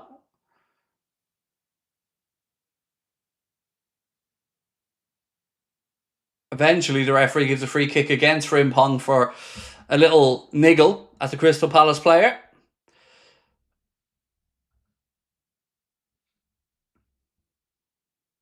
Lovely little battle that out there as well. Frimpong, he's certainly a bundle of energy, isn't he? See, again, just having a look at his goal here. He couldn't have done that if he tried to. Couldn't have dinked it over. Where are we at here? This one from Bumbadog. Said, sorry if I already mentioned, where's Gravenberg? His missus had a baby last night, so he's with Mammy and baby. No injuries or anything to worry about. We're having a cooling break, by the way, at the minute, in the centre of the park. Chad said, that is how you respond. Frimpong is flipping fast. He is. He's like me after the ice cream, man, Chad. King7 said, Frimpau. Love that, bro. Love that. Isak to do a Pogba and film the video after a red goal. Imagine he just, I don't know. I don't know what to expect with the Isak situation. How much Christ the fish? There you go. How much is Christ the fish? I don't know. £1 fish?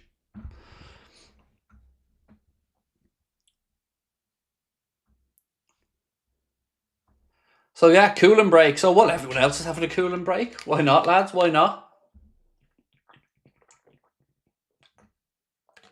When in Rome. Robert said, Craig, there was something missing. Whoops. It caught me by surprise. That's why, Robert. I wasn't expecting it, even from the position on the pitch we were in. So, yeah, I owe you a whoop whoop, and I promise for the next one, if there shall be a next one, I will deliver.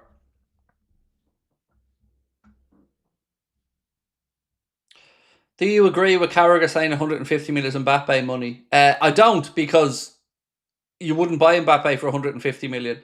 It's too much money. And I think we've all kind of thought that, we're back underway, by the way, about the 150 million. But the only people saying 150 million are the Newcastle side. Nobody from Liverpool side, or even in the Liverpool media, have spoken about the possibility of us actually paying 150.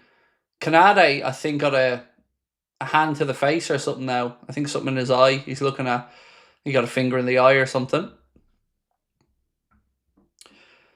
Joseph, Scotland's in the house. Welcome in, bro. Lovely to have you. Cooling break. Yeah, there was a water break. I think, I don't know what the actual rule is in football, but if the temperature's above a certain number, they always have a cooling break. Don't quite know what that number is. You know, I'm from Ireland. We don't really deal with hot weather. Tom, how are we, dude? Said Frimpong goal on 2020. Mental. Yeah, it's a beautiful coincidence. Definitely is, Tom. 2020, like you've mentioned, and with the day that's in it as well, and obviously everyone thinking of Diogo. Thank you for that, Tom.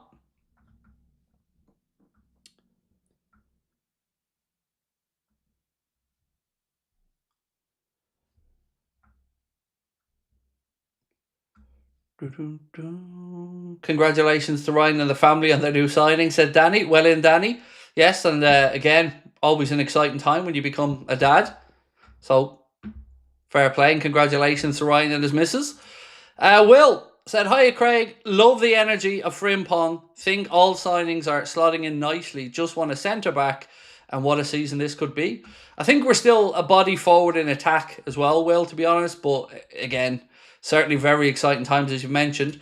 Will Hughes getting ready to come on here for Crystal Palace, as Oliver Glasner been forced into a change already. Wes said, Craig, are you confident we get a solid centre-back? Yes, I am. It should have happened by now. I am certainly of the mindset, like everybody else, Wes, that it didn't need to take this long. But yes, I do believe we'll get one in.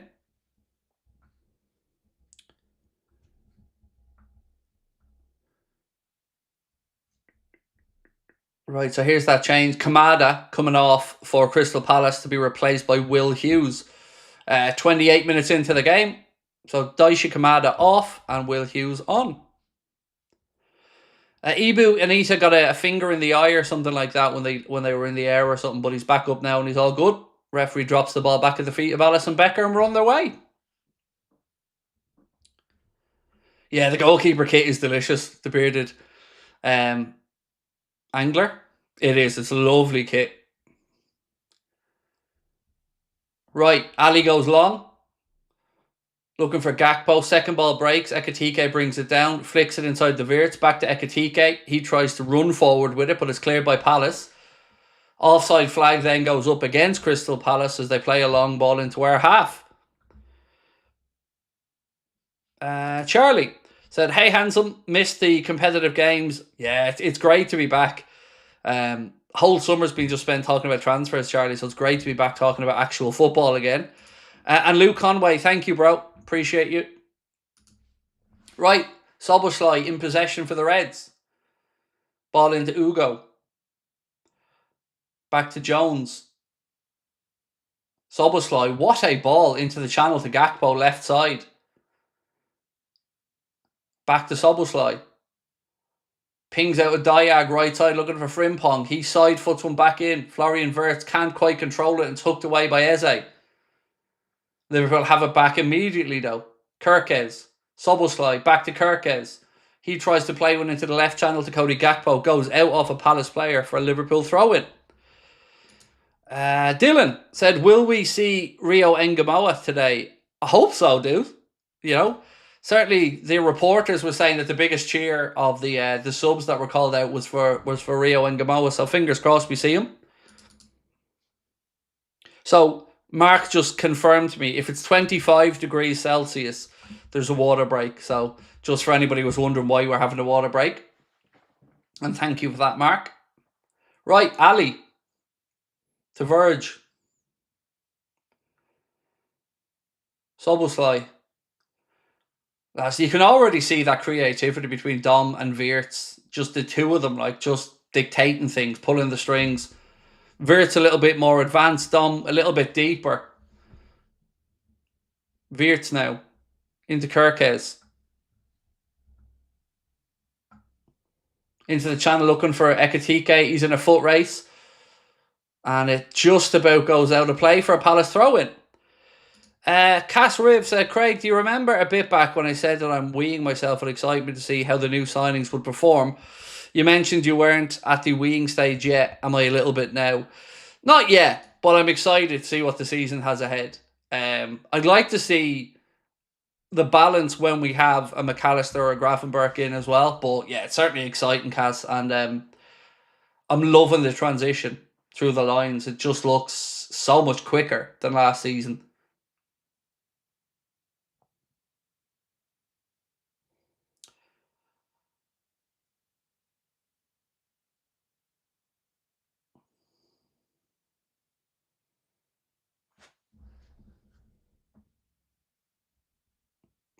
Again, Palace try a ball over the top that Dominic Szoboszlai heads back.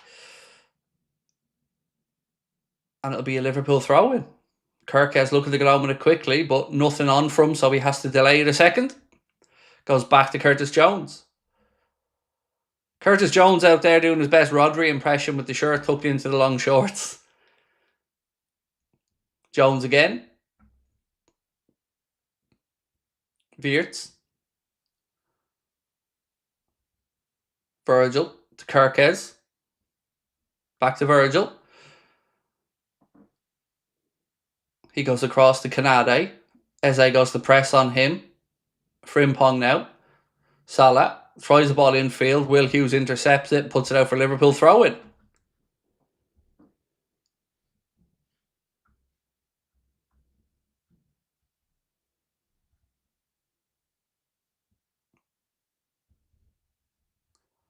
Frimpong, Ekitike. I'm loving the strength, by the way, that Ugo's shown as well. Shown that he can hold the ball up if needs be. Ball in behind again there from Palace as Sarr makes the run. Virgil's with him. Block. Get a block in, boys. Good boy. Good boy. I'm not his dad. I don't know why I'm saying good boy. Good lad. Ekitike now, left channel. Cuts inside. Looking for options. Gakpo uses his body well, rolls it out to Salah. Salah's dragged a little bit too far wide right-hand side. Ball back to Frimpong. Jones.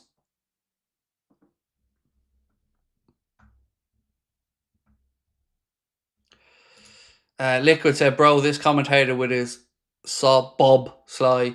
I can't listen to him, thankfully, my man. So I'll I'm not going to have a go at anybody about pronunciations. I'm probably the worst in the world for it. Good boy, I know, yeah. Me here talking like I'm his dad and all. Well done, son. Well done. Proud of you. Canade. To Virgil.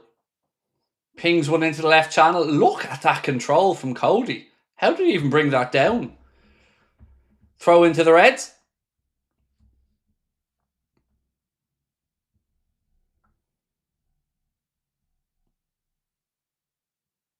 Milosh coming across to take the throw in on this left-hand side.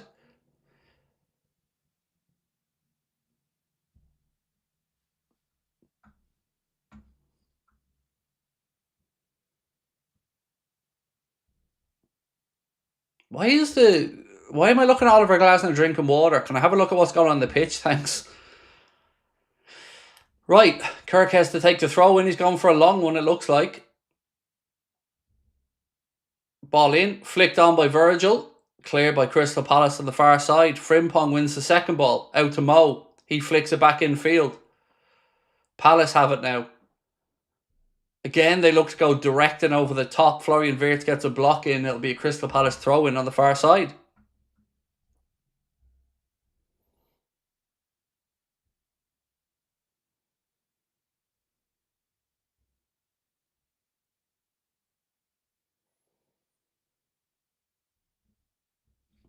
Oh, so people are saying they're getting shafted out of the stream on YouTube. They put a private. Ow. Jesus, that's not great form, is it? Cross in from Palace. Oh, Liverpool let that go, and that was dangerous. Can't be letting that go across the 6-yard box, lad. Somebody has to take a touch. That's shocking. Sorry to hear that, folks. Anybody in the chat that was watching the stream went private, apologies. Well, it's not my fault, but I'm sorry for you guys, obviously.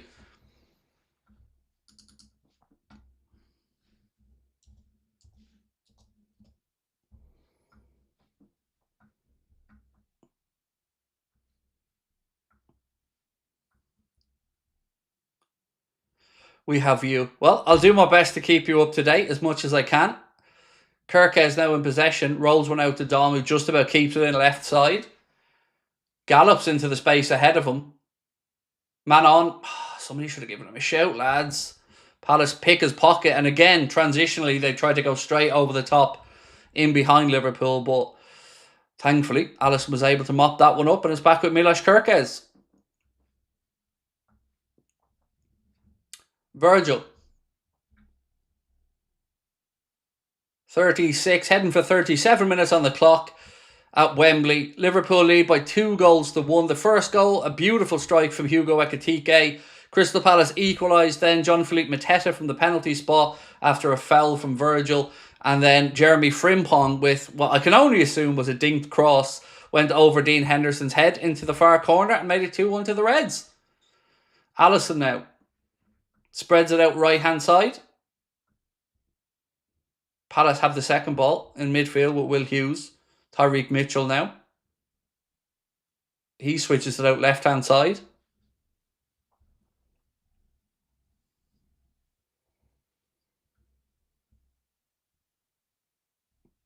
Come on, Reds.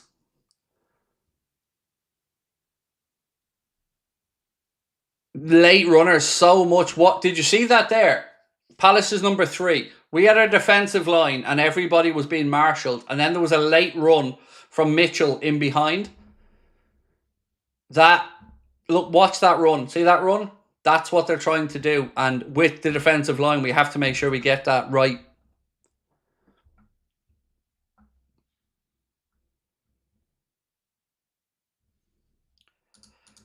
Husker Chad said, I'm not loving this tucked in jersey look on Curtis Jones. Yeah, it's weird. I don't like it either.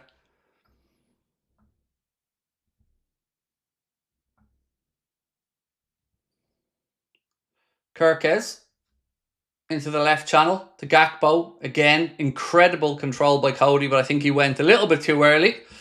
Assistant referee's flag went up for offside.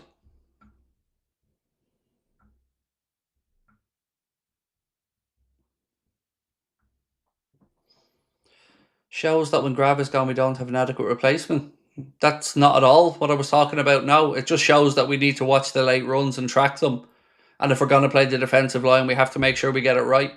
Gravenberch there wouldn't have changed that. It was the left back cutting inside, so it wouldn't have been covered by our DM anyway. But we just got to make sure that we hold that line right.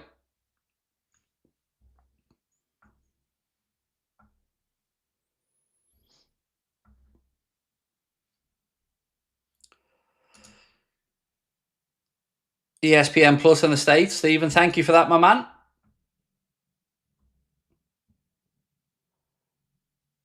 Right, Richards for Palace. Back to Mark Gay. Press comes on from Mo. Heading towards the 40-minute mark. 2-1 to Liverpool so far.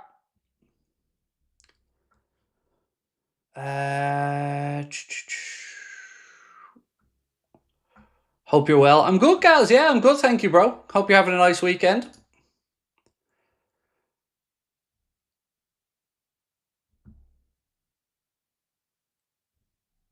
So far, so good in this one. Obviously, a bit sloppy giving away the penalty, but lots to get our teeth stuck into a half-time as well.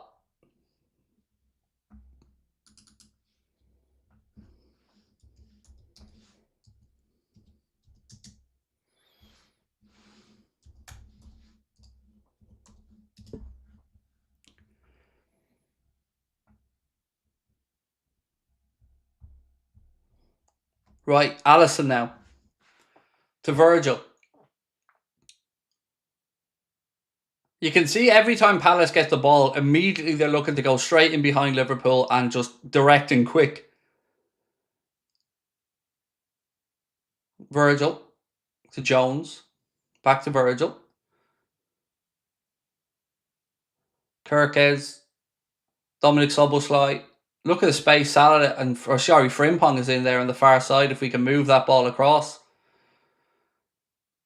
Speed of Kirkes there trying to get in behind. My God, he was quick. Goal kick anyway to Palace, but that was very, very quick. Did you see how fast Kirkes was there? Trying to stop the ball going out. Mr. Real Johnny Sin said, wouldn't be surprised if the FA Cup games stop on BBC. I hate that football is going completely this way, mate. You know, I think it's short-sighted as well, because if you don't give the next generation as many opportunities as possible to watch football, you know, where's that next audience coming from? And not everybody can afford, you know, to pay for subscriptions all the time, and it's just short-sighted for me. I hope it doesn't happen.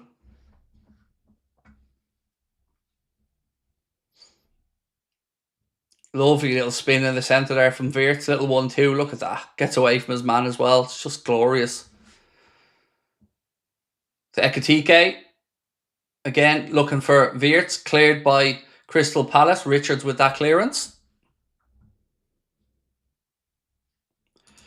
Zach Boy said, Craig, I can't watch the game. How are our boys doing? I've seen the score, but I'd like to know how we're moving on the pitch.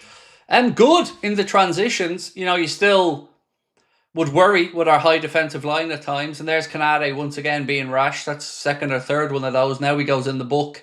So these same concerns that we've had for Canade playing out. You know, lets Mateta get away from him, then makes a rash challenge and gets a booking. These are the things that I've always had concerns about with Canade.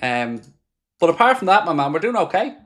Doing okay in attack, but still be a liar if I said I don't have some concerns defensively.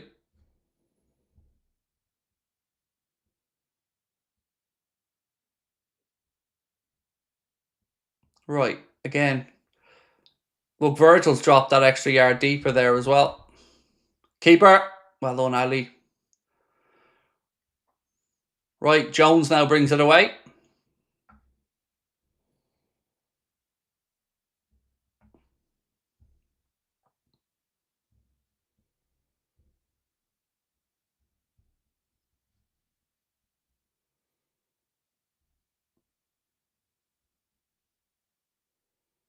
Kirkes. Virgil. Cleared by Allison.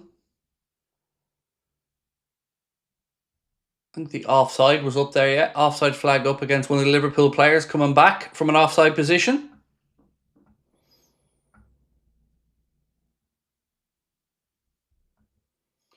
I think if you can look at one aspect of this first half, I would like us to be able to get Mo more involved than we have. That would be one thing I would be saying. You know, you don't want to be over-reliant on any player, but you also want to see Mo be able to get into the game. And so far, it looks as if we haven't really been able to utilise Mo much. Richards now, look at that from Ekitike. Great determination, wins the ball off him. Go on, Hugo. That is a work rate I can get behind. Yes, Hugo. Love that from Hugo.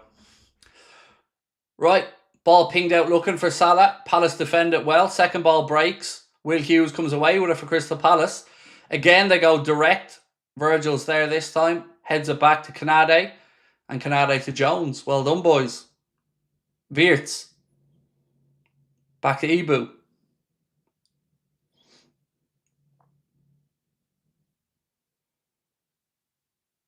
Ekitike needs more strength. Are you mad? I don't know what game you're looking at, mate, but Ekitike's shown great strength in these duels.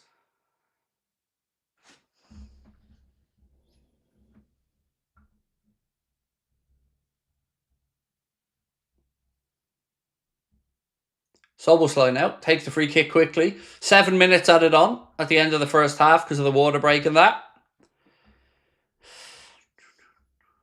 Welcome in. If everybody's joining us for the first time, it is a pleasure to have you in. If you are new to the channel, you know what to do. Hit that subscribe button. Alisson, just to confirm again, 7 minutes added on at the end of the first half.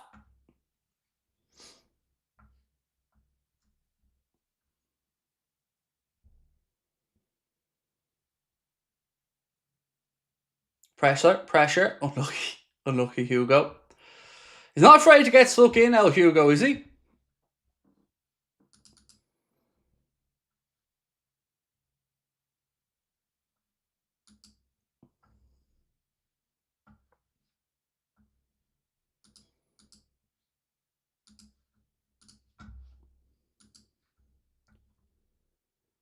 Gay now. Again, he tries to go straight over the top. They found Munoz in the right channel now. Cross in. Ooh. Right across the front of the 6-yard box. Sarr came flying in at the back post and thankfully couldn't get a touch on it. But it was a very good switch from Mark Gay into the right channel. Ball played across the front of the 6-yard box. Sarr gets in between Canade and Virgil, but thankfully Canade had done enough to put him off and Sarr couldn't get a contact on it.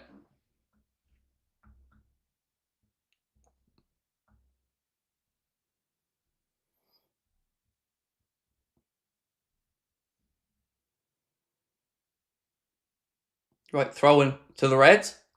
Frimpong to take it on the far side of the pitch. We've had 2 minutes of the 7.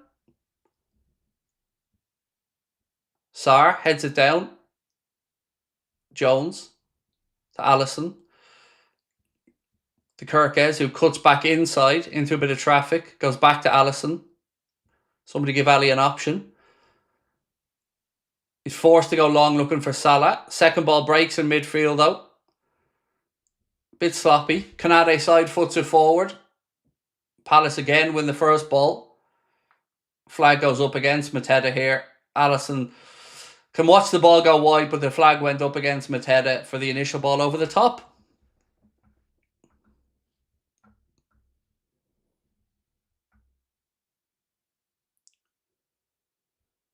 Oh, Vert's got a yellow, did he?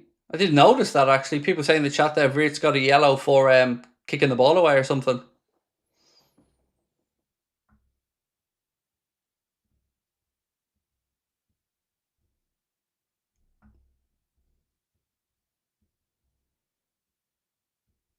Plenty of usefulness on that Liverpool bench anyway. Salah, the Ekitike.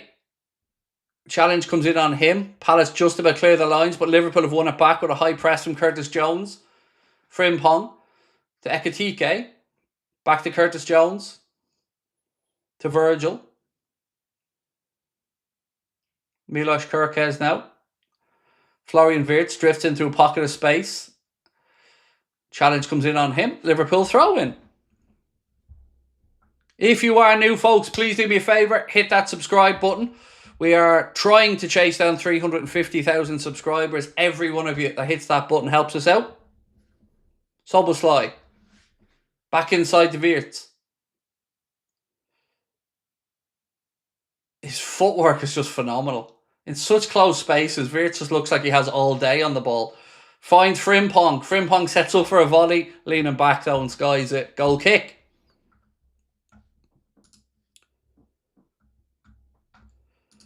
Not from here, said Canade, and his bad marking. Gakpo selfishness is growing. Don't really like that. Not noticed it yet, to be honest. Not the biggest fan of him for those reasons. Perfect sub, not starter. I don't have any complaints about Gakpo and being selfish or anything personally, mate. Appreciate your opinion, though. On Canade, look, I always have some concerns that he can be a bit rash and not really switched on enough.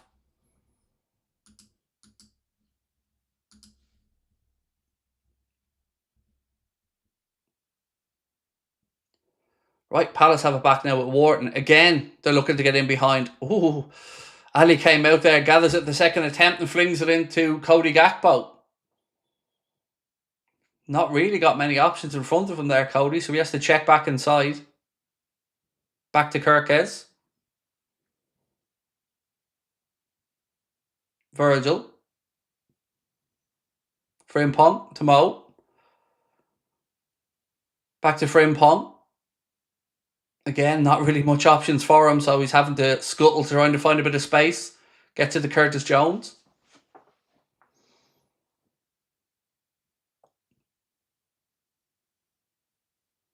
Back to Ibu. Virgil. Across to Ibu. Liverpool just intend on keeping the ball for the moment and making Crystal Palace move side to side to see if anything opens up ahead of them.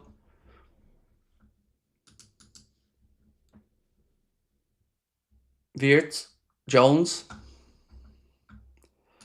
Barcola will give Ekitike so much more freedom. It's true. Well, I don't think we'll be getting Barcola, so I wouldn't be expecting to see Ekitike, Wirtz. Again, good footwork from both of them. Palace eventually crowd them out. Good press. Right, Eze has it now. Get bodies across there, lads. Just over 30 seconds of stoppage time to go. Palace with the ball inside their own half.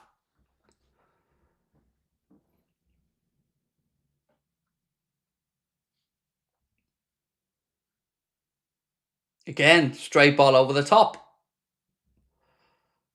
Well done, Kirkes. Palace have it, though, in the wide area. Right wing cross. Headed away by Canade on the far side. We've now had the 7 minutes. Ref plays on a little bit longer. Will Hughes now, central for Palace. Again, into that right channel. Here comes the cross from Younes to the far post. Nobody there, and the ref blows it up. It is half-time in the Community Shield. Liverpool leading by 2-1. First goal of the day scored from Hugo Ekitike. Then there was a Crystal Palace penalty after a foul from Virgil van Dijk. Jean-Philippe Mateta slotted it home. And then Liverpool's lead was re-established through the right foot of Jeremy Frimpong with what was definitely a cross, but we'll take it. Right, where are we at? I think, one sec, folks. I just got to check something on my chat because the chat's not refreshing, so bear with me. I'm just checking my chat, sorry. Chat isn't updating on my end for a second, so bear with me, folks. Why am I not getting my chat refreshed? Let's try this. There we go. Don't know why my chat wasn't refreshing. Apologies on that one. Got you back now. Nice half, said Jed. Wirtz's class, still in Lions. Gakpo seems a little bit out of place. Ugo and Frimpong doing well already. Look like you lost weight. A little bit. Loads more to go, dude. Loads more to go. Right, look. Let's talk. Half-time. Let me just give you my quick thoughts. Then we'll dip in, have a look at some of the numbers, and, of course, see what you guys are thinking. So, initially, you know, and this isn't the finished product for Liverpool, but certainly happy with how we're moving the ball between the lines in attack. Both of our wingers seem a little bit isolated at times. In Mohamed Salah, we haven't really been able to get involved in the game too much. Gakpo, more so, but still left a little bit wanting. Defensively, I still have my same concerns that I have about the alertness and the rashness of some of the challenges from our centre-backs. Canade picking up a very Ibrahim Canade type yellow. From a positive perspective, obviously you can see what Florian Wirtz and Dominic Szoboszlai are doing in that midfield and how well the ball is being moved. Kirkes, Frimpong on either channel, full of energy and pace. Yeah, pretty intriguing first 45 to say, but ultimately not perfect, right? Because we still have some concerns defensively.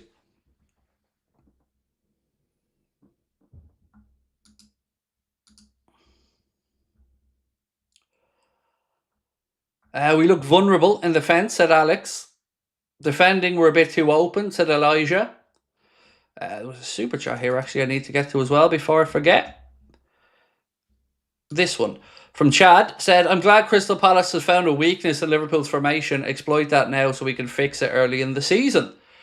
Yeah, look, I kind of had a feeling Palace were going to go direct and straight on over the top every time they got the ball. A lot of the time we've defended it well, but some of those late runs, especially inside from Tyreek Mitchell, as I pointed out on one occasion where he makes that late run across the front of the centre-backs.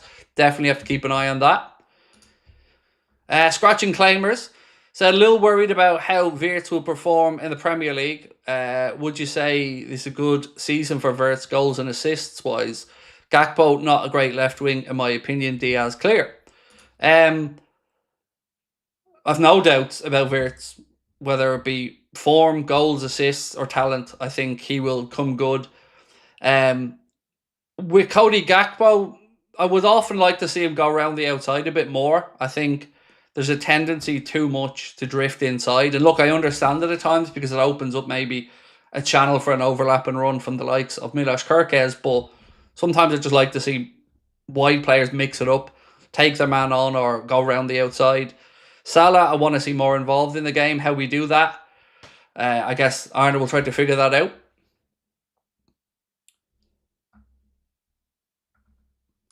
Eddie said, Hugo's like a monster.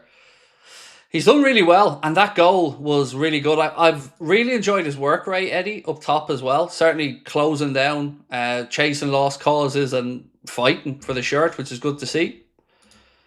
Defence seems kind of shaky, said Stephen. Yeah, mate, look, we've dealt with set pieces quite well, to be fair. I thought the way we've dealt with a few corners and free kicks, Palace have had it been okay. But there's always, I don't know, maybe it's because we play that high line. It's always going to be a little bit nervy, but some of those late runs over the course of the season, I would like to have a little bit more protection there because we're wide open if they get it right. And again, it's easy sitting here saying if they get it right, but it is a very, I guess, high risk, high reward defensive strategy.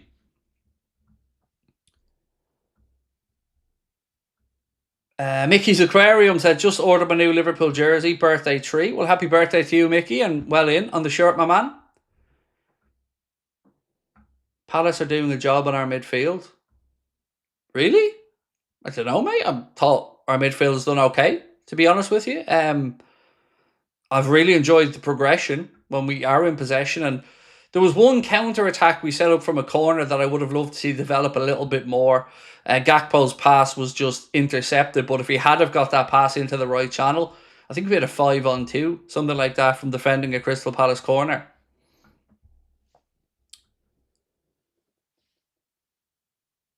Anyone's heart skip a beat when they first seen Canada kneel down. Yep. 100%, mate. I was glad then to see him put his hand up to his eye because you knew he just got a finger in the eye or something. But yeah, when he went down, I was thinking, please don't be a muscle strain or something like that. Hugo with so much confidence, said Keane. Oh, look, let's talk about Hugo for a second. I've been really impressed. You know, I was honest to you guys and said I've not really known much of Ugo Ekitike, but that was a 45 minutes I can absolutely get behind from him. Apart from the really good finish for the goal, his movement and his ability to win the ball back and press, again, really good. And such a clever finish. Watching the replay of the goal now, you see Wirtz just dropping into these little pockets, picks it into Ekitike, who gives it back to Wirtz, then immediately wants it back, gets the touch out of his feet, and it's just such a clever finish. Doesn't have to put the laces through it, just guides it, glides it across the grass, through Richard's legs, I think it is, or Kamada's legs, and just unsights the goalkeeper. Just a very, very composed, accomplished finish from Hugo.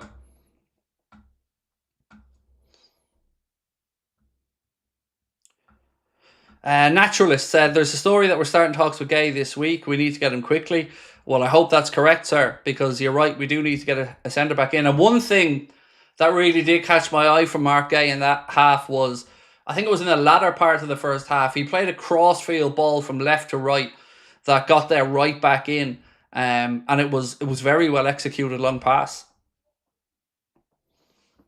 Just seeing a replay again of the penalty, and like I said, no complaints from me. It was a clumsy challenge from Virgil, and yeah, once I knew it was onside, no complaints about the awarding of the penalty.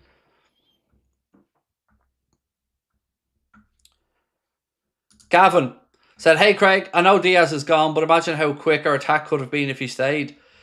Look, it's just one of them things, Gavin. You know, I liked Luis Diaz as well, like you said, and he had plenty in his locker, but I have to just believe that there's a plan in place. Because I'd be interested to see if Rio came on, how he attacks that left side. Like, let's say Rio got the last 20. I'd be really interested to see how he goes at fullbacks, whether he drift inside more like Cody has, or whether he'd try to isolate the fullback and take him one-on-one.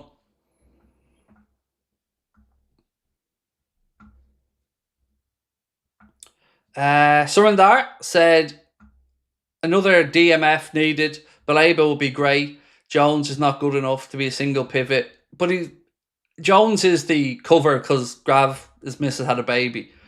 And over the course of the season, I get where you're coming from, but we're also unlucky that Maka hasn't got the full fitness. So I think this isn't going to be how we see that midfield normally. But I do take your point on board. I just think if it was McAllister or Gravenberch in there, it would have been different.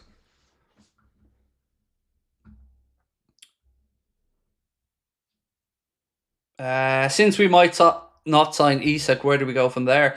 So, Lewis, I'm going to be honest with you, sir. I haven't let myself look past the Isak signing. It's a really fair point you've raised about where do you go if it doesn't work out. But for me, I'm not letting it get to the point where it's not working out mentally. And maybe I'm setting myself up for some hurt here, bro. But I've every faith that happens.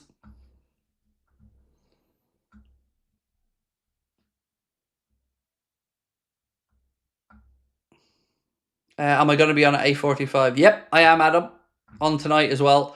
That's why I love these days. Get a 3 p.m. kickoff. I get to come on back tonight as well to transfer. So yeah, I'll be back on, mate. Either 8:30 or 8:45. Not sure which one yet. Janine, so we're doing well and we'll only get better. Thank you for that, Janine.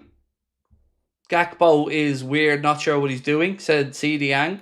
So, yeah, look, there's been a good few comments about Cody in the chat. Sometimes we all see different things when we watch games of football, and sometimes I miss things, of course, when I'm watching as well, but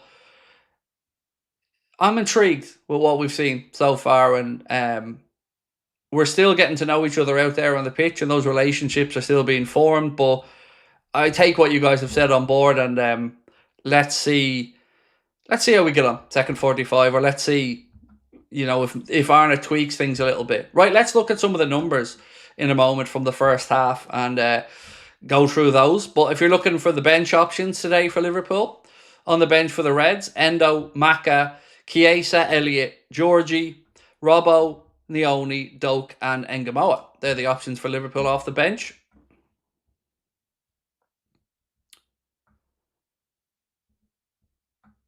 I'm impressed with the new signing so far, said Patrick. Just Henry, how are you, mate? Welcome in.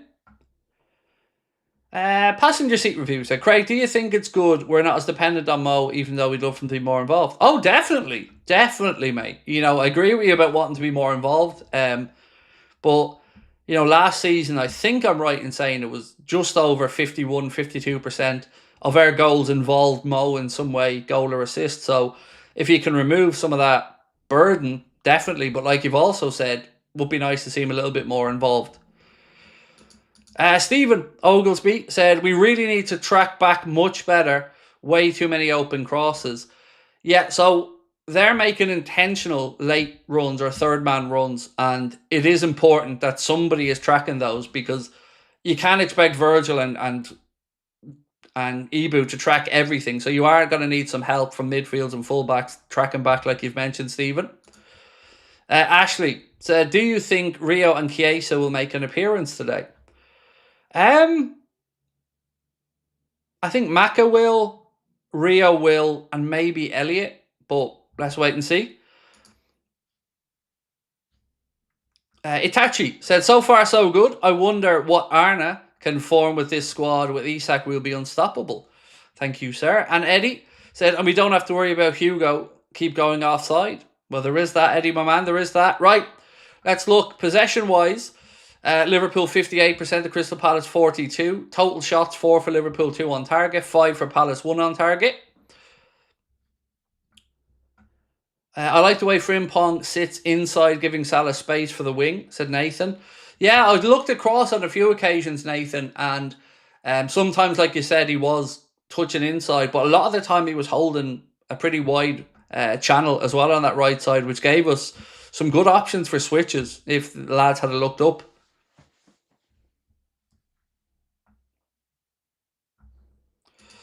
Teenage Scaper said, do you think Robbo will cover centre-back this season? I really, really hope not. Because, let's be frank, not good enough at centre-back because he's not a natural centre-back. I don't like the idea of Gravenberch, Robertson.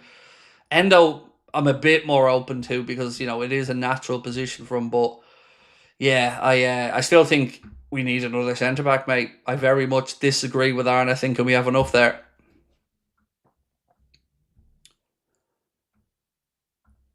Their one on target was the penalty. Yes, it would have been, mate, yes.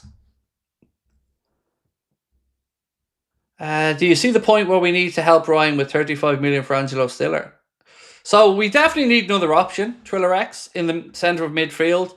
But like I've tried to say all summer, and I still don't know the answer to this, so if the manager feels there is somebody in that squad, whether it's Trey Neone, Alexis McAllister, who can help out in the role, and we don't have to change the way we play, no problem with that. But if we are just going to have Gravenberch and nobody else, then yeah, I'd like to see another body brought in there.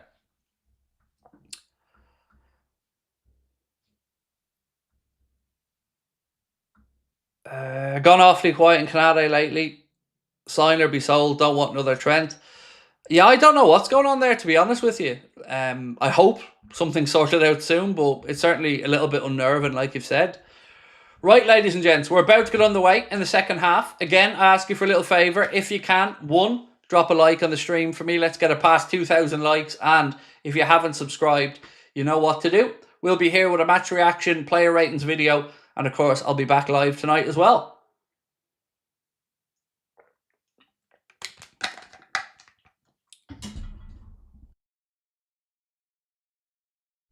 And don't forget, if you would like to submit your player ratings to be included in our average player scores at the end of the game, make sure that you scan that QR code and join the Anfield Agenda WhatsApp, which is where we will be posting the link for you to submit your player ratings. And by the way, again, just on another note, thank you all for being here with us today. Brand new season, same amazing viewers, and we really do appreciate your continued support as our family goes from strength to strength. What am I drinking? Just water, unfortunately, Neville. I've had a couple of coffees. I probably have one more. I'll probably have one more coffee at some point. I'm definitely going to hell, haven't I? Right, second half about to get underway. Liverpool playing from left to right. Dominic Szoboszlai about to kick us off. And we're underway. Virgil does the decent thing, launches the ball out right hand side. And don't ask me why it's a decent thing, by the way. I don't even know why I say it.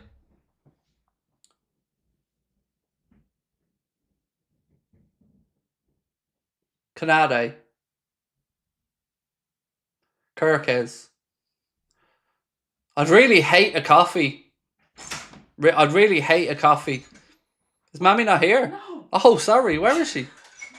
She's in the gym. Well, you can make the coffee then. Look, here's a cup. Here's a cup. Here's a cup. Here's a cup, daughter. Hi. Thanks, daughter.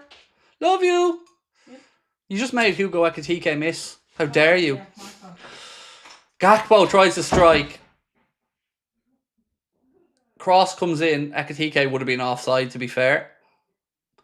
Heads it off the top of the Palace player's head, but he would have been offside.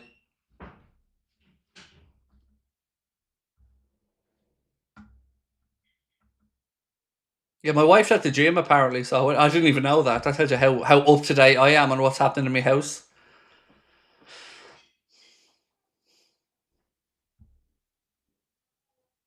Thankfully, my daughter's gone full Enrique Iglesias there and got the kettle on. Keep forgetting my wife actually, works out, unlike me. You can tell the difference. She looks like she goes to the gym.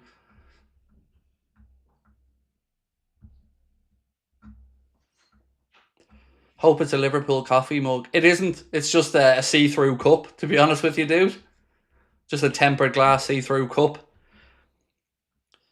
Curtis said, hi, mate. What's your ideal midfield three? I'd say Flo, Maka and Grav, but it's hard to leave Dom out.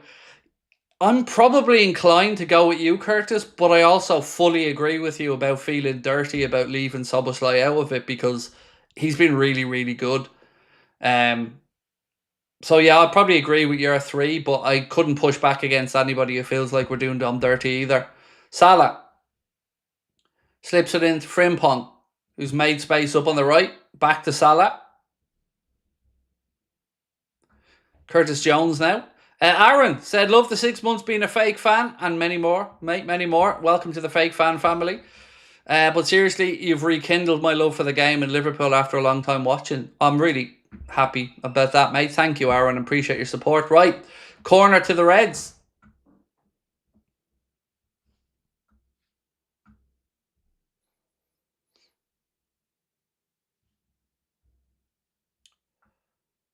Have you boys seen the gold and black Liverpool mug? Oh, yeah. Yeah, Aaron. It's delicious, isn't it?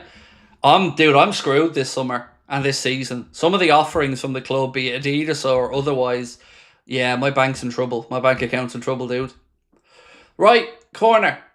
Wirtz to take it, gives the signal. It's a deep one, headed away by Richards. Second ball. Palace have it with Eze. Again, they try one into the channel. Palace player, I think, tripped himself up there. Munoz looking to, again, get in behind. He is so full of energy, isn't he? I don't know, did the ref trip him up there? Did he trip himself up? But either way, he fell off the ball. And I don't know if the ref... Was it the ref? Let's have a look. Oh, it was, yeah. Ref doing our defending for us. Ref, that's an obvious counter-attack being stopped. That ref needs to be sent off. That was a straight red, lads. Straight red for me. What are you saying? I think to send that to VAR, lads, ref should be off.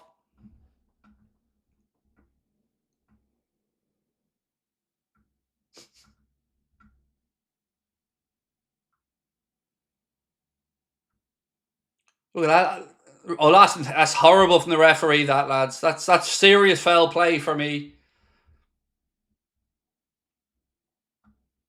I'll allow it, said Suleiman. I'll allow it.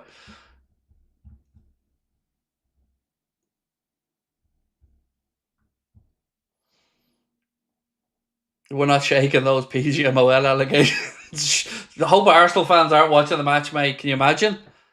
Oh, it's off already, lads. It's off. They're already out there helping Liverpool. So a third goal here would be most welcome, wouldn't it? Apart from the fact that that would be my score prediction up. It'd be nice to get a bit of breathing room, wouldn't it? Ball into Frimpong. Jones. Canade. Lads, I have to say, that goalkeeper kit, Alisson's one, is pretty tasty. Ball in field now to Florian Wirtz. Eventually, he's fouled and the referee gives a free kick to Liverpool.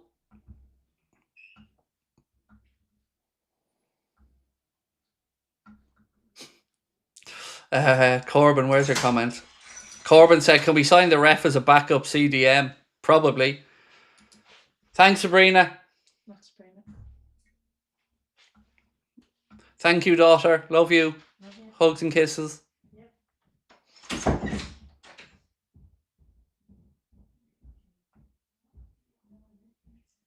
Right, Gakpo now. Oh, lovely ball slipped in to Ekitike, who made a nice run down the left side. Richards comes across to track him. Back with Gakpo. Wirtz. He floats it across, headed away by the Palace defence. Only as far as Szoboszlai. Virgil. Kirkes to Jones now. Ekitike. Gakpo, lads. The movement is gorgeous. Kirkes ball in. Oh, unlucky. Unlucky Hugo. Good football. Lovely one-touch movement. Give and go. You could watch it all day. Lovely little... Look at this. Just little triangles. Give and go. Space opens up. Ekitike gets in. Can't quite steer the shot goalwards. But again, movement was there. Link-up play was there. And we're getting some positive signs here, folks. Lovely bit of football in the build-up.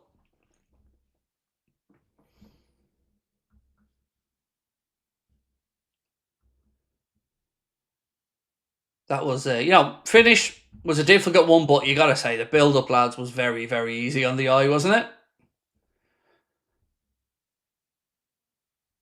Ball kept in on the far side by Gakpo. Kirkes now rolls it across to Kanade. Kanade out to Jeremy Frimpong. Did you see the Wirtz back heel? I know, like I've said about Wirtz, his mind is just ahead of everyone. And this is why I could not understand anybody saying that signing was anything other than a glorious one, because the dude just, you like Thiago, his mind is just half a second ahead of what's going on ahead of him. It's glorious to watch.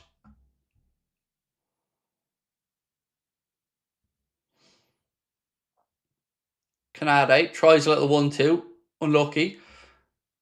Crystal Palace have it now. Ball into midfield. Wharton into the right channel looking for Mateta. Cody Gakpo's back helping out though. See it out, Cody. Well done, Cody. Good play, sir. Protects the ball well. Gives it back inside now to Curtis Jones. Out to Frimpong. Again, look at that. Simple. Gives it, goes, gets it back. Jones now. Out to Ugo Ekitike. Ekitike now. Edge of the box. Slips it into Salah. Salah tries to side foot it across and it's blocked. Good football again from the Reds. Selfish stuff. Selfless stuff, excuse me, from Ugo Ekitike. And the Reds are clicking into gear now.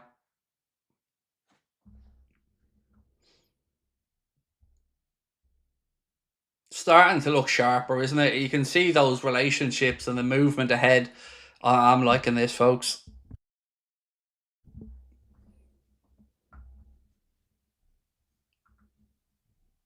You know when you're watching a game of football and you're like, oof, oof. Good signs.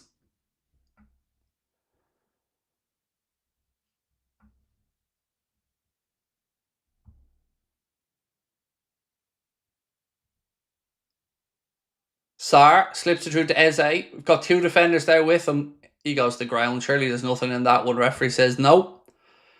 Did look like it was just a fair challenge. I mean, don't really see too many complaints from Palace either looking for a penalty or anything. Wirtz now slips it into Szoboszlai.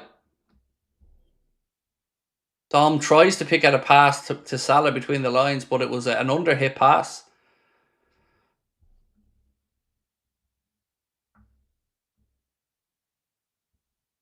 Let's have a look at this one. Yeah, there was nothing in that. Absolutely no challenge from Jones or Canade there on Eze.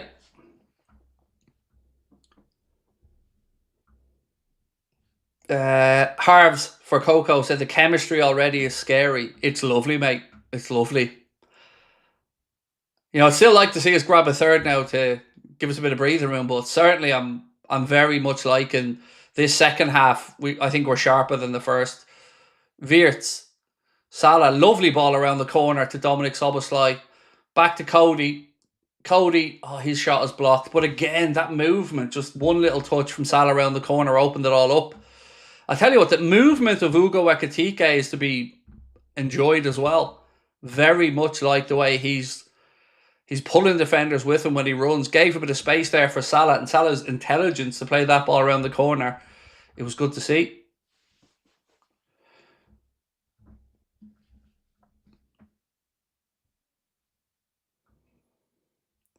So, I don't know if people would agree with me when I say this, but in the summer we've had with all the craziness in the market, it almost feels like we've forgotten to properly analyse or celebrate Ugo Ekitike, or maybe it's just me, but this game today has really opened up my eyes to why Liverpool signed Ugo Ekitike. Certainly been a pleasant surprise for me to see how accomplished he seems to be as a player. There's not much he doesn't have in his locker from what I can see here.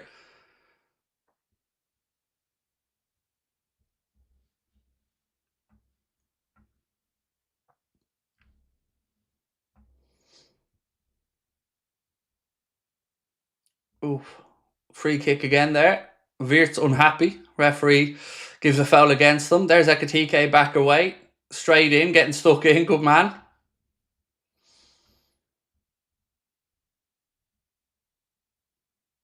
Cross in. Again. Drifts all the way through on the far side. Mitchell. Back to Will Hughes. Jimbo Jones said, agree, Craig. Ekitike is a great signing. Oh, my days. Thought that was 2-2, lads. Cross came in, flick around the penalty spot by a Palace player, and then a second Palace player making a late run. I thought this was 2-2. Let's have a look. So, he's offside. The initial flick was fine, but the player coming in after was offside. So, Mark Gay plays in a cross. The initial flick from Mateda's fine, but Sarr was coming in from an offside position, so it wouldn't have counted.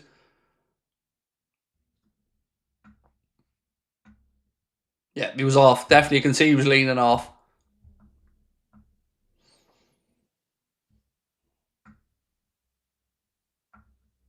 Love that you have the watch along, but some of us are not able to watch it. Some more of the play would be greatly appreciated. I think I've been telling you about the play, to be fair, mate.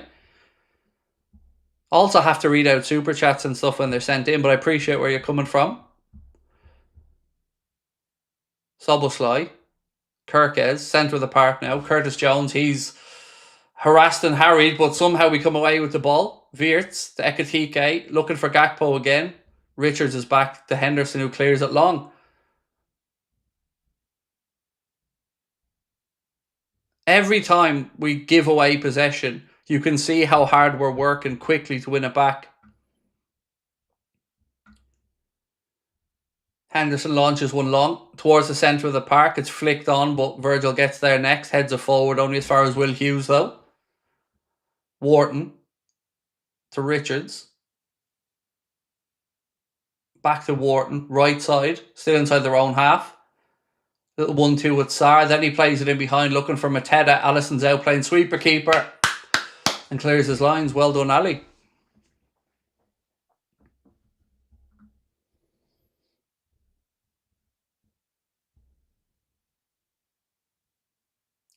Corner, lucky. Cross, attempted cross came in from Palace, blocked, and it goes behind for a corner.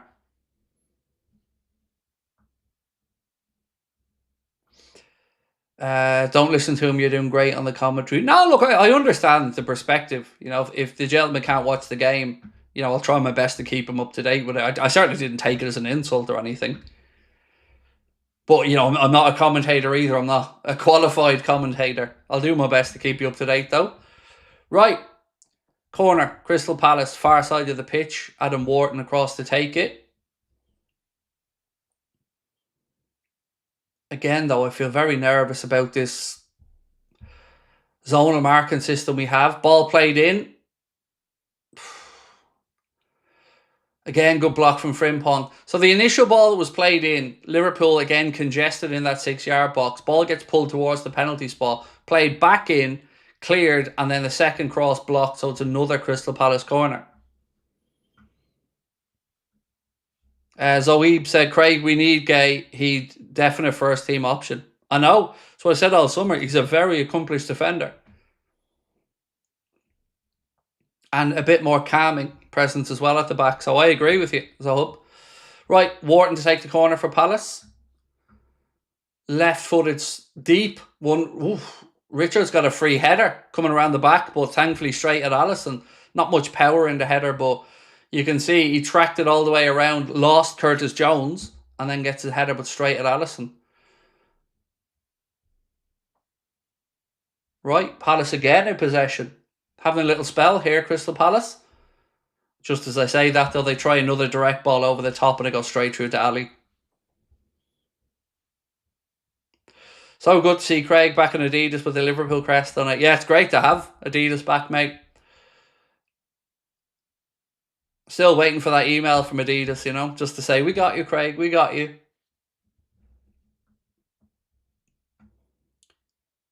Soboslai.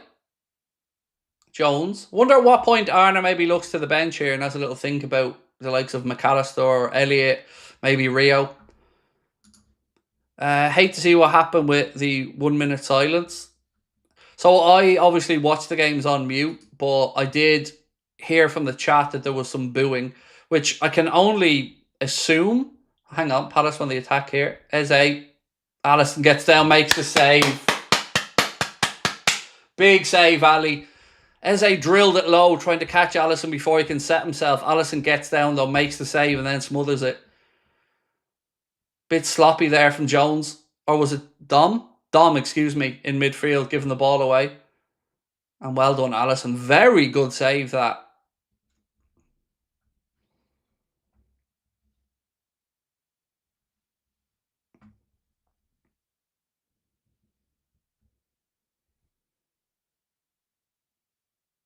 I did say it was Dom, to be fair, mate. I said Jones and then corrected myself to say it was Dom. Frimpong. Jones. Into the right channel again to Frimpong. Wirtz. Still in, is it? Yeah, it stays in on that far side somehow. Gay then plays it out. It'll be a Crystal Palace throw-in.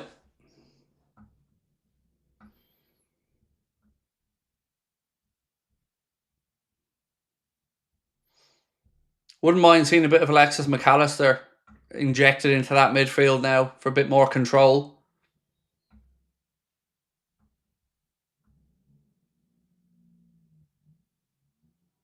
Henderson. Out to Richards.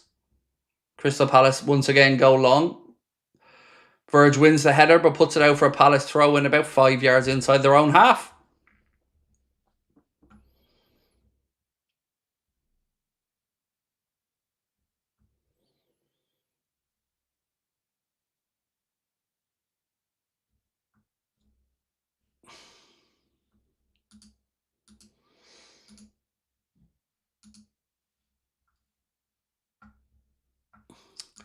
Edwards say Isak drags his name in the mud, leaving. I don't know what any of that means. Sorry, I don't know what that means, mate.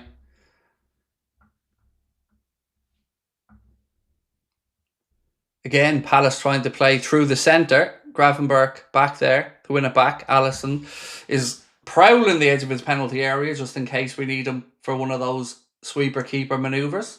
I love that Ali does that, always on the edge of his penalty area, ready to go. You need it, though, with the way we play a high line.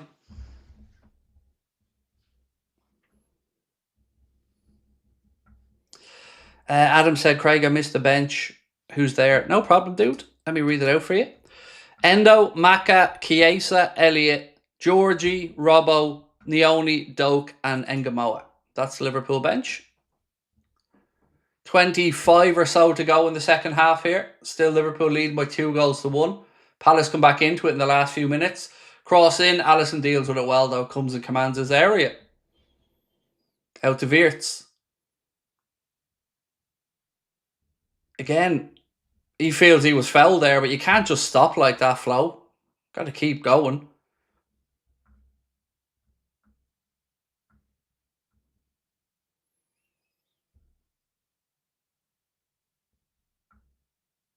Didn't like that from Wirtz. He thought he should have had a free and just stopped. Need to carry on.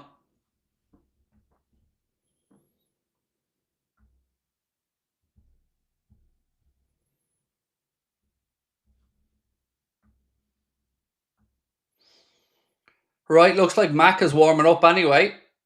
Maka getting ready to come on, putting the shin pads in. So Alexis shall be joining us soon.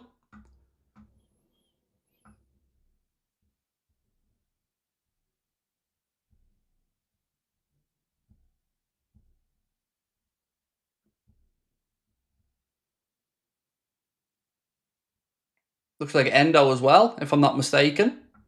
Looks like Endo and Maka getting some instructions.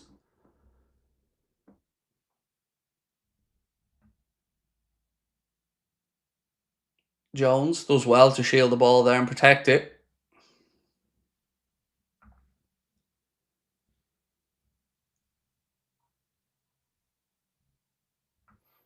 Jones, Virgil,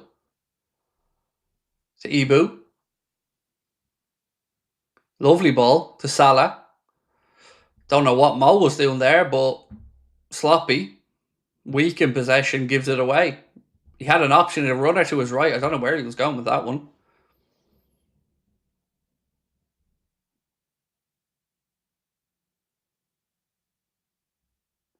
Right, boys, come on. Bit of a lull here from the Reds. Time to pick it up a bit.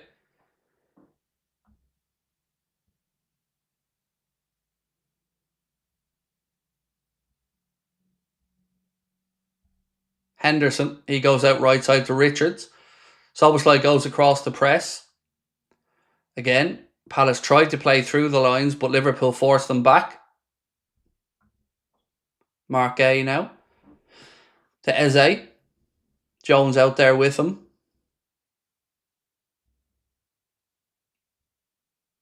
Mitchell. Back to Eze. Mark A. Will Hughes now pings one across right hand side to Richards.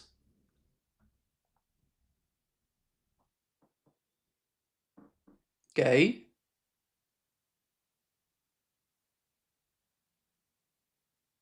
Excuse me, other Crystal Palace centre back. Oh, Wirtz to Salah. Oh, it's just a slight bit ahead of him. He tried to go direct through the middle to Mo. Ball was just too close to the Crystal Palace defender. Here we go. Szoboszlai now. Bit of space. Wirtz. Strike. Oh, he's leaning back. Unlucky. Good ball played into him from Dominic Szoboszlai. Wirtz drops into a pocket of space on the edge of the penalty area. Slipped into him. Gets it out of his feet quickly. Turns. Tries to shoot. But he's always leaning back and it's going high. Right. Endo and Maka about to enter the fray for the Reds.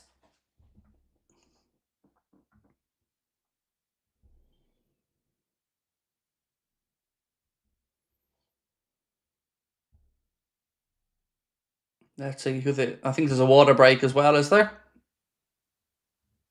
Yeah, it looks like there's another cooling break, so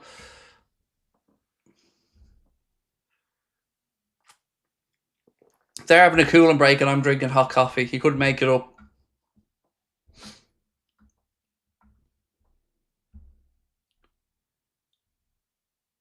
So we will get these changes anyway after the cooling break. Not exactly sure who's coming off, but it'll be Endo and Alexis McAllister coming on.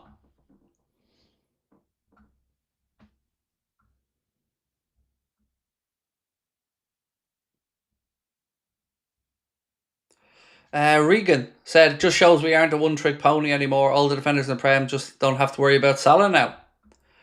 Yeah, we've got plenty of options in attack, all right.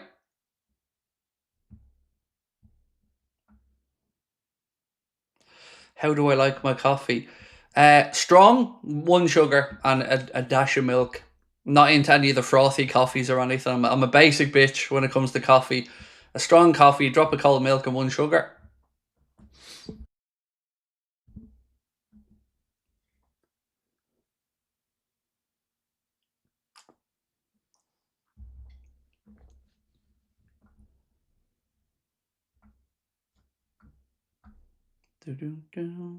If you want to join our FPL as well, Mark's just put the link into the chat there for you. Right, who are these changes? Let's see. Endo on the pitch now anyway.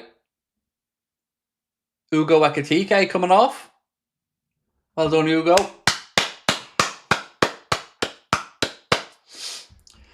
So Ekitike and Jones off, McAllister and Endo on. So Ekitike, Jones off, McAllister, Endo on.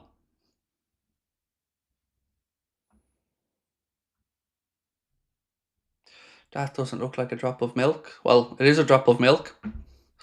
But this always have to be weirdos. Always have to criticise something, lads. It's a cup of coffee, relax. It's all good. The coffee itself isn't a naturally dark coffee.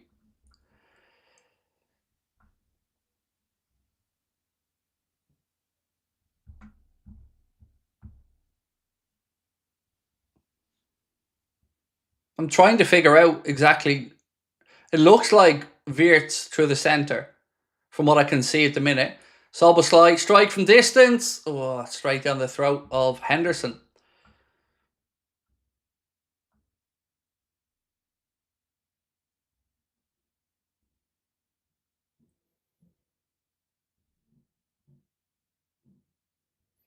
So I think it looks like it's going to be either a double pivot between Soboslai and Wirtz, both attacking the central space, but at the minute it doesn't seem to be one very clearly going in. Seems like both of them are advanced, and it's whichever one of them is closer to the action maybe makes that late run.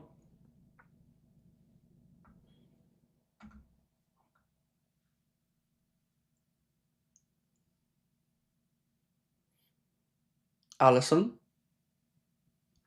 spreads it out right to Frimpong. Endo wins that one. He's clattered though, ref. Nothing doing there now. Wirtz controls it. Frimpong's still down, holding his right leg. Liverpool eventually put the ball out, and referee comes back across. Hopefully it's not too serious for Jeremy. Down holding kind of in between his shin and his knee on his right leg. Oh, it was kind of a knee-to-knee challenge by the looks of it. Oh no, actually I'm doing it. It was raked down his shin. Sorry. Wharton stood down the shin. I'm not saying it was intentional, but it certainly was a foot up onto the just below the knee area. Again, not trying to say it was intentional or anything, but that was what the contact was.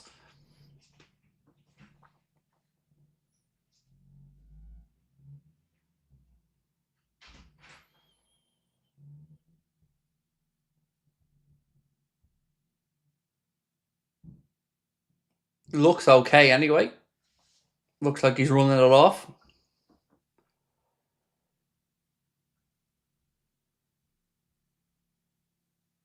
Right, we're back with Ali.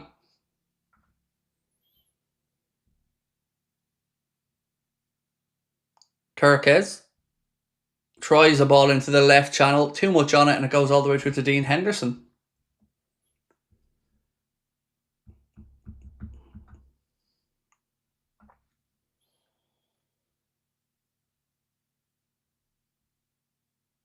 Right, boys, come on. 16 plus stoppage time to go. Again, Palace going direct to Eze. Ball back to Mitchell.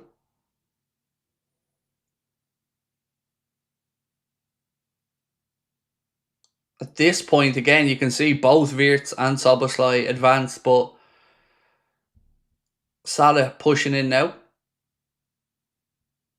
Gay. To Will Hughes.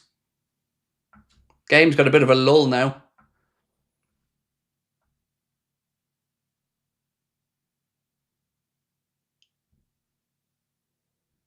Come on, boys. Keep pressing. Keep going. Again, forcing Palace backwards, but back with Dean Henderson. Again, they go out to Richards. Press comes on from Gakpo. Back to the keeper again.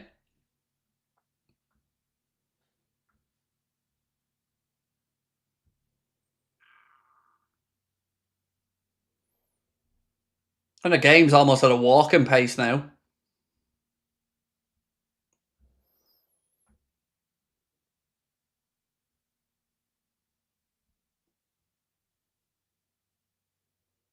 Mateta, again.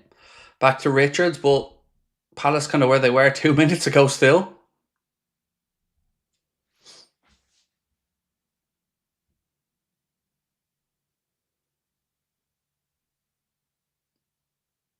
Come on, boys.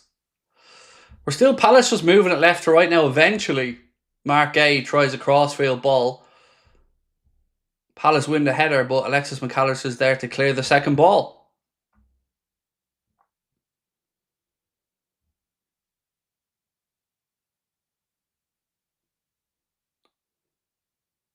Will Hughes.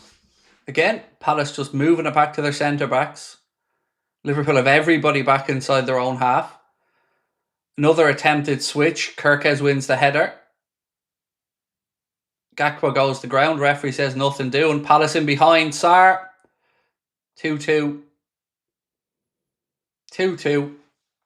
It's too easy.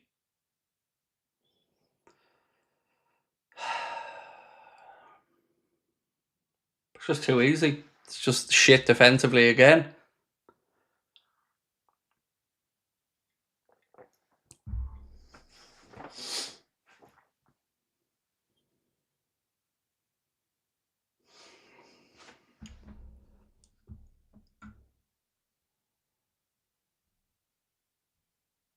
It's just slow, quick, and we're just opened up. So Gakpo lost the battle. Ref said no foul, which I agree with, by the way. And then we never really switched back on after that. Palace got the ball, one ball straight through. Defensive line wasn't right. Too easy. Virgil nowhere near. And Sarr slips it in off the post past Alisson. Again, just too fucking easy.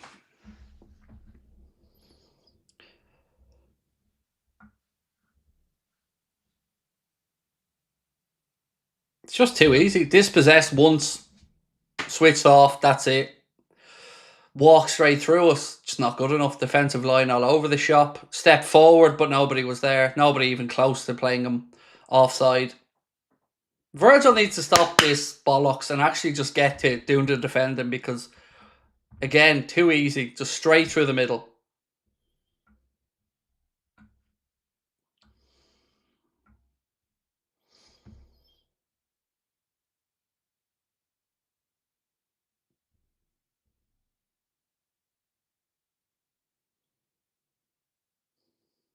Right, 2-2 with 12 to go.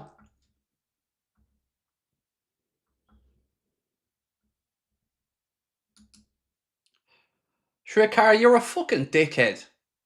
Craig realised he can't blame Trent. I never blame Trent. And also, dickhead, why would I blame Trent for a left-sided centre-back's position? Because unlike you, I understand football, having played it at a high level, and know what I'm talking about. And it's got nothing to do with Trent, dickhead. So again, just because you don't like me for some reason, don't try and make up shit to have a pop at me. Why would I ever blame a right back? And by the way, Frimpong was playing him onside, so the right back was the deepest lying player there. But again, don't take your frustrations out with your sad life on me, mate. I'm quite happy here.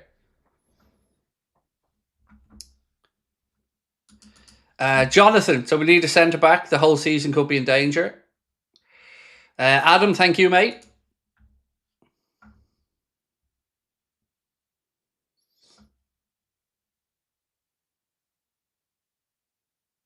Ooh. Ball hit Macca's hand there, by the way. Ball hit Macca's hand to take it away from Sarr.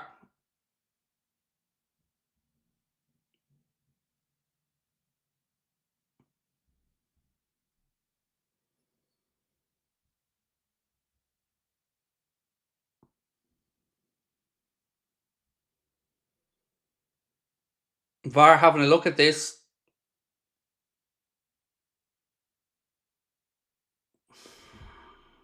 Corner given. I don't know, lads. Were we lucky there? I've got to say, I wouldn't have had too many complaints if that was given as a penalty.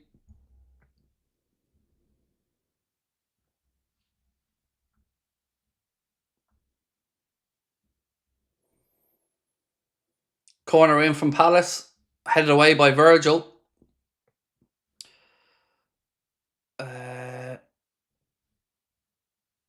What is VVD on about, man? First pen now this. I don't know, but it was straight through his side again, and it was not good enough. So this throwing his arms in the air shite needs to stop. He needs to focus more on actually defending. Ava said not a pen. Has no idea where it's going to land. I guess you can look at it a different way as well, Ava, and say if it didn't hit McAllister's hand, it's probably getting brought down by Sarr and he has a chance to score. Look, the kindest I can be about this and the most honest is if it was on the other side of it, I'd be screaming for a penalty. I always try to give you an honest assessment. Am I grateful we didn't get a penalty against us? Of course. But would I have had too many complaints if it was given? No, not really.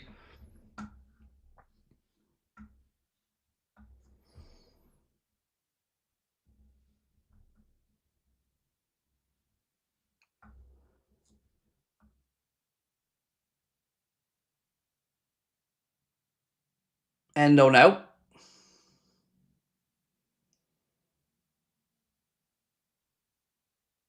Maka. The Virgil.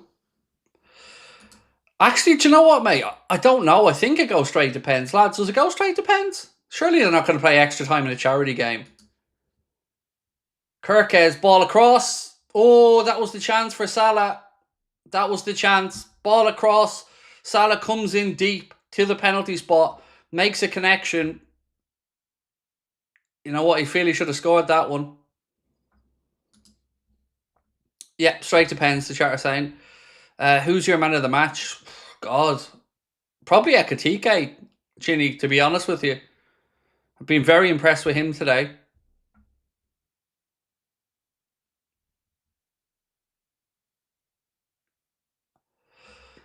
Would I do a watch along with a fan or two? No, probably not.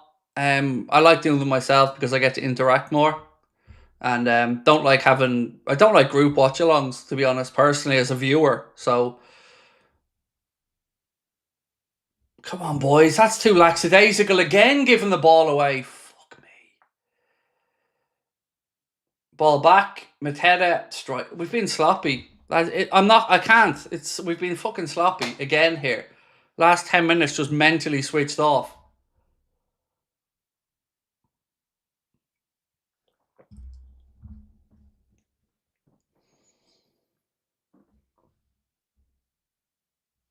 Kirka saved the goal, no one mentioned it. With a block, I think it was mentioned, but either way, cheers, Joe.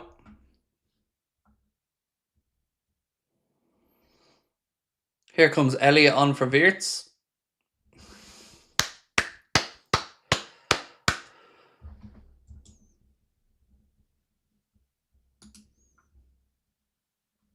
Jacko said our defence has me worried for the season. I can understand your concern, mate. I can. Whitehammer said, what do you think, Craig? Lack of depth, a big worry. Defensively, look, like we've said all summer, we need another centre-back. Robbo on for Kirkes now as well for the last 5-6 minutes. So Robbo on for Kirkes and Elliot on for Wirtz.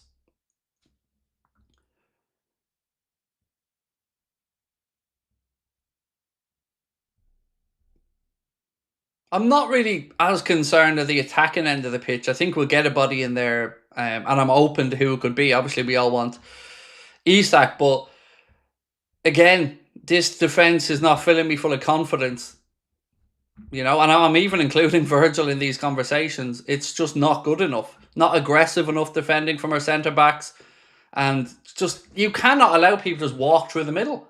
And again, today, they just walked through the middle for that second goal. It's just not good enough from Virgil. And it's not good enough from any of our centre-backs. And I don't really care what Arne says about thinking he has enough. We don't. And we certainly don't have enough competition.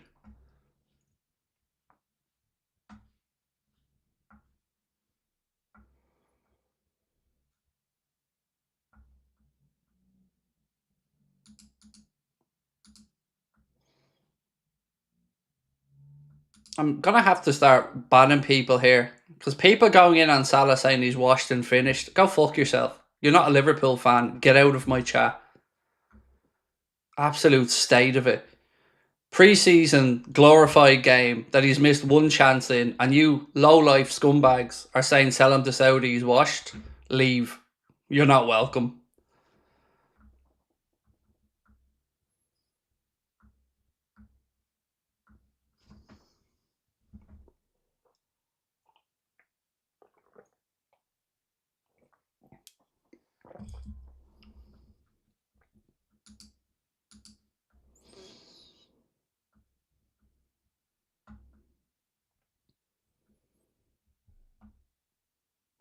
Elliot.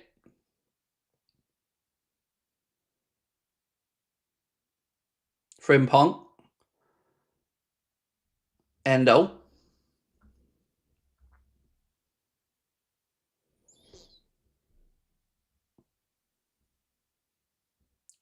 Soboslai. Maka.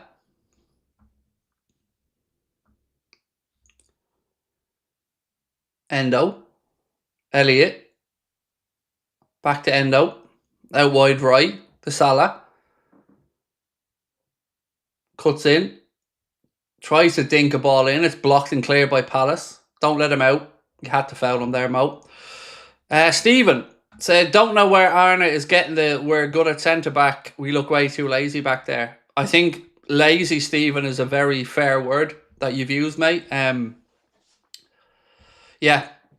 Lackadaisical, lazy, lack of aggression is another phrase I'd use.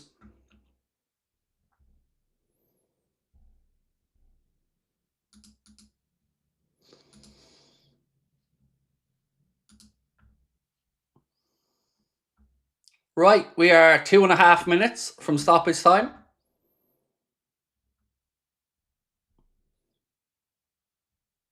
Come on, boys. Elliot, it's just off touch. Well in, Harvey. And he's fell there, referee. Free kick.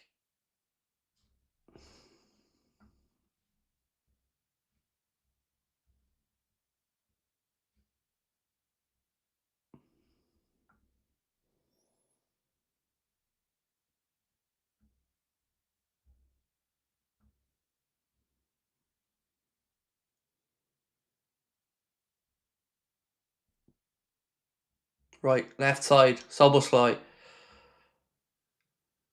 Robbo. Maka.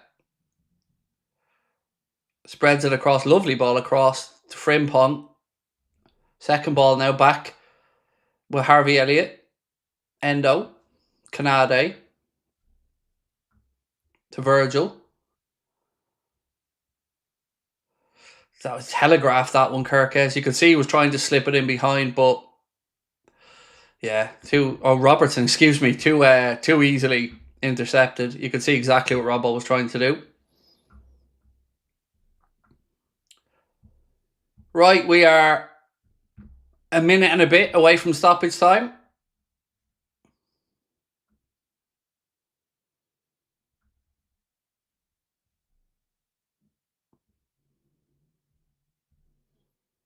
Craig, do you know what players are on the field for Liverpool? Yeah, the ones on the screen, mate. Have a look at the big football pitch there with all the names on it.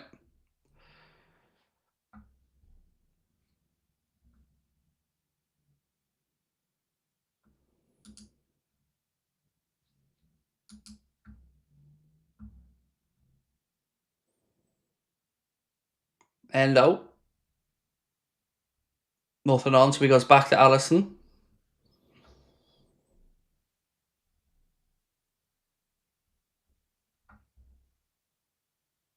Oof. Fucking bicycle kicks out of defence there, lads. Come on.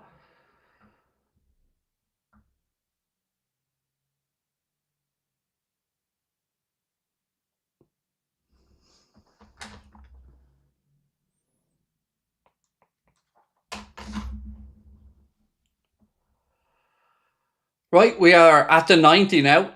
See what the ref adds on. I think it's fair. Oh, ball over the top from Palace. Was that onside? Well, Ali has it and flings it out to Elliott. Liverpool trying to start the counter. 5 minutes added on by the ref. Elliott into Salah in the wide right channel. Salah tries to cut back in on his left foot. Lacroix gets a challenge in and it goes behind. Looks like Mark Gay is injured here, lads. Looks like Mark Gay is injured, ironically. Counter attack there. Salah, he tries to cut inside. And then it ricochets behind for a corner. Gay's back up and kind of limping on that right knee.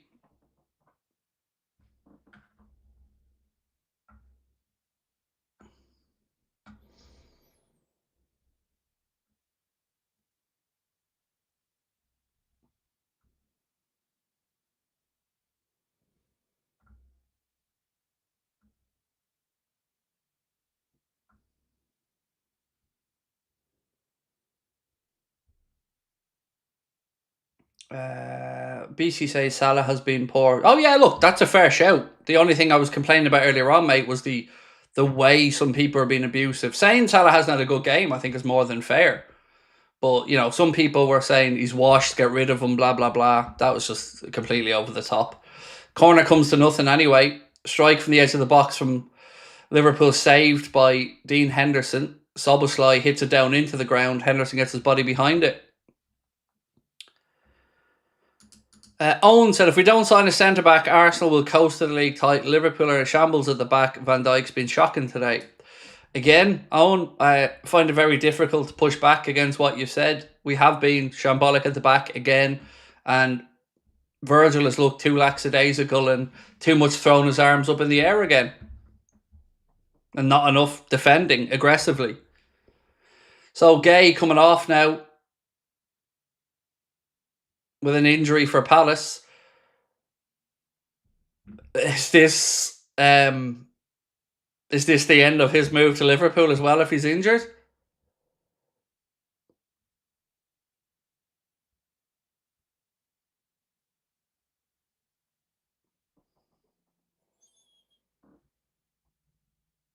He's gingerly moving off here.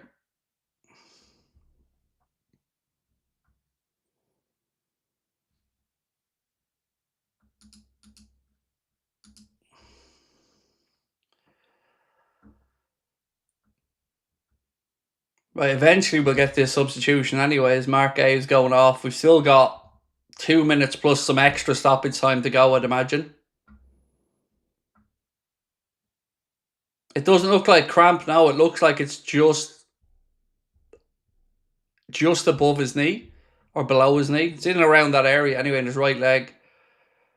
Hopefully it is nothing too serious either way, but no, he's walked off the pitch, mate. He's walked off of his own volition. Right, back with Henderson anyway. We're back underway. Looks like we're headed for penalties unless there's something dramatic. Virgil heads that one back to Alisson. And we've got to say, we basically gifted Palace 2 goals today. One stupid challenge from Virgil for a penalty, and then one switching off and not being alert to turning over possession, and Palace quickly running through the centre of our defence. Just too easy.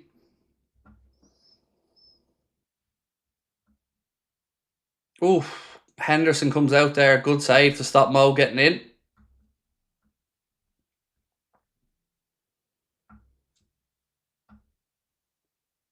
Good ball as well. Good run from Mo. Timed it well, but Dean Henderson came out and did well.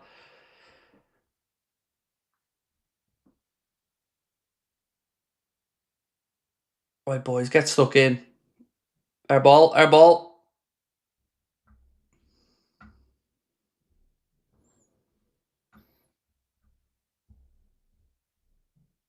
Right, we're pretty much at the 5 now. You'd imagine there'd be an extra minute or two with the stoppage. If you can, while you're with us, do hit that subscribe button, folks. Looks like we're headed for penalties here.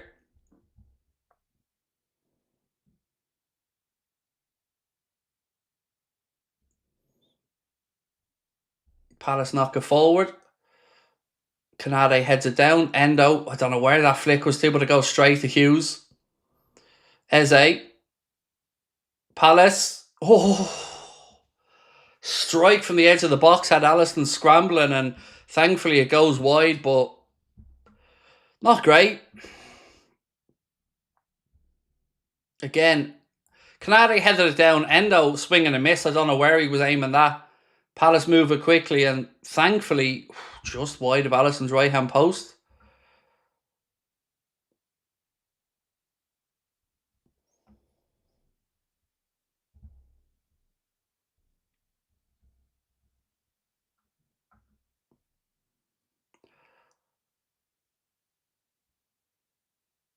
Right, we're going to penalties. Ref blows up. Penalty kicks.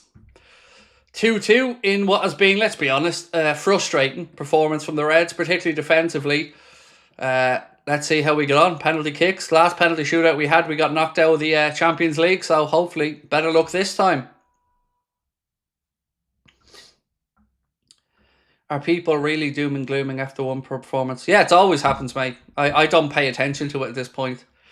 If we're not winning 5-0 after 40 minutes, there's thousands of people who just want to give up the season and don't bother playing or showing up. I don't get it. But also, if we're being honest about it, it hasn't been a great defensive performance, and there's certainly been some things we need to work on. But yeah, there's definitely people who go a little bit too mad with it. But again, anybody who's talking about us being vulnerable defensively, it's really hard to argue, is it? Because they've got a point.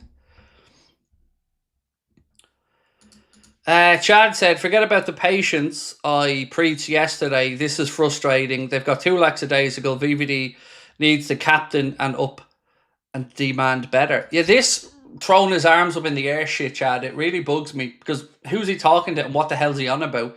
Ultimately, a lack of aggression in our defending was the problem today for me, and a silly challenge in the first half that our captain didn't need to make, first and foremost. So, we need to take ownership of our own problems, and that starts from the leadership at the back. So yes, Virgil needs to up his game. We need to be better as a unit defensively, and 2 lackadaisical for me. Like I said, no aggression in that defending, just too standoffish, too casual, just not good enough.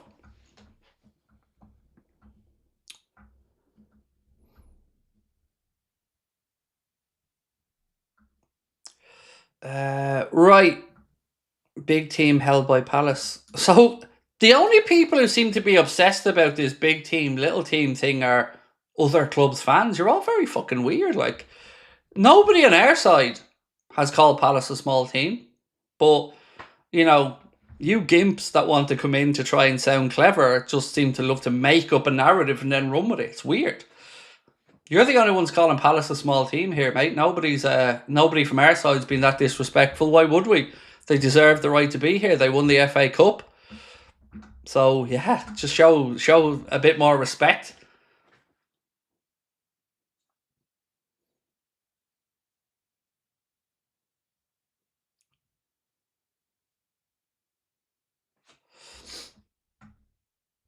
And Crispy says you can fuck off as well. Don't care how long you've been here. Don't care if you remember. Respect. Minimum, lads. I keep saying it. Crystal Palace deserve their spot here. To call them a small club is disrespectful. They're the FA Cup winners, and they deservedly won the FA Cup. So show them the respect they deserve. Right. Coin toss is going to be down this side of the pitch. Down Alisson's goal that he was defending second half. And Verge won the toss, and I think he said we're going first.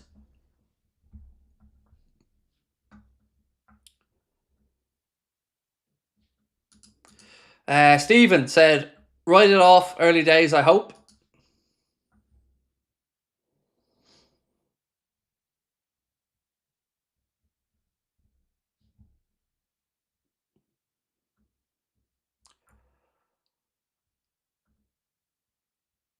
So someone said booing Jota's moment of silence, they can fuck off. The Palace players didn't boo anything, mate. Again, if we're talking about fans, there's always dickheads in every fan base, and I'm not trying to say there's any justification for booing it, but I'm talking about their club and the players. They didn't do anything disrespectful. I don't understand it. Let's not let these arseholes in the stands from either camp reflect what's out on the pitch with the players and the staff and the way the clubs are. Palace, to me, are a fine football club that deserve respect.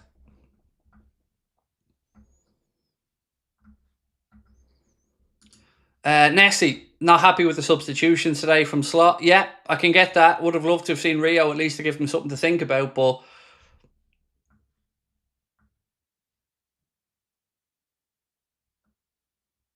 Yanag Fjortov very clear on the handball from Maka Penn. So here's the problem. Yanag Fjortov doesn't write the fucking rules. So he can be as clear as he wants. Ultimately, I didn't make the decision. You didn't make the decision. VAR made the decision. I said at the time I wouldn't have been angry if a penalty was given. I could have understood it. But what Yanag Fjortov thinks means fucking nothing, because he doesn't write the rules of the game.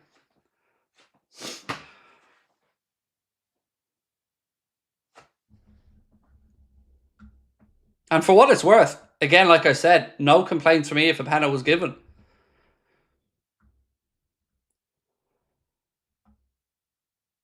Right, penalties about to get underway. Mohamed Salah taking the first one for Liverpool. Down in front of the Liverpool fans as well, so fingers crossed that's a good omen, but let's wait and see. Right, first one up, Mohamed Salah to take it. Steps up, referee blows the whistle. Short run up from Mo. Takes a deep breath, steps up. Skies it. Skies it again. That's 2 penalties he's taken in a row and he skied both of them.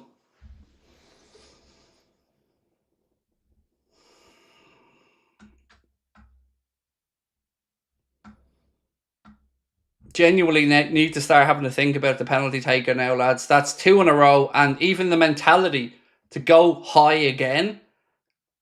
I don't know if he was trying to prove a point, but it was an awful penalty, and that's 2 in a row now he's missed.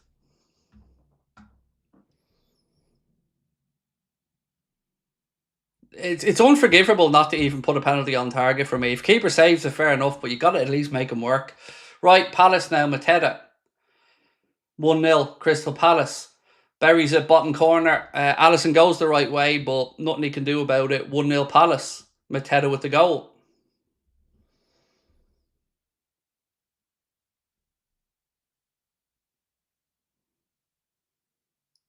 Ali went the right way, just couldn't get down quick enough.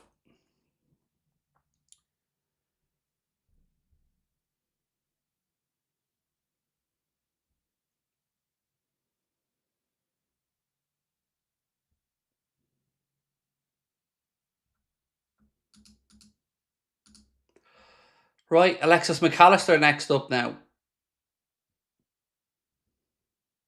Against Henderson. Maka. Saved. Fuck's sake. Saved Dean Henderson down to his left-hand post.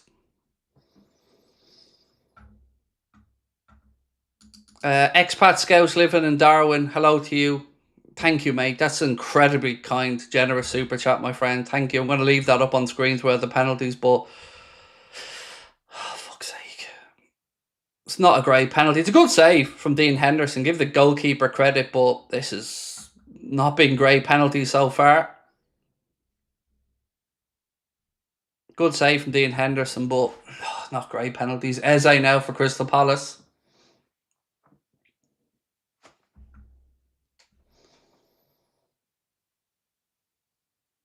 Eze step up.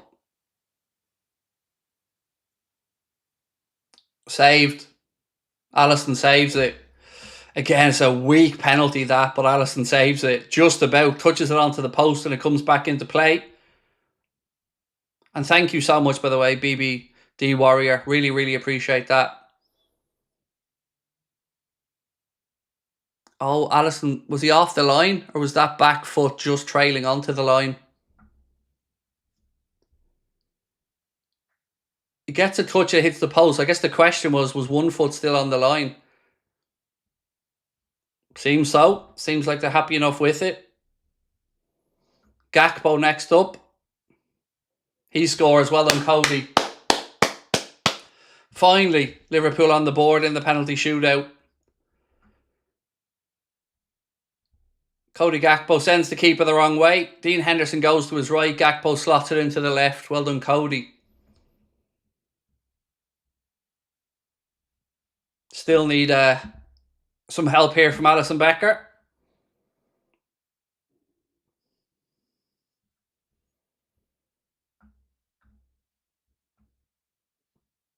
Charlie, thank you, mate. Charlie Fenton. Very kind comments, sir. Thank you. Right. Next penalty for Crystal Palace. Sarr to take it. Sarr steps up. Scores. Wasn't a great penalty. Good height for Alisson. It was... lads, the penalties haven't been great in this penalty shootout from either side.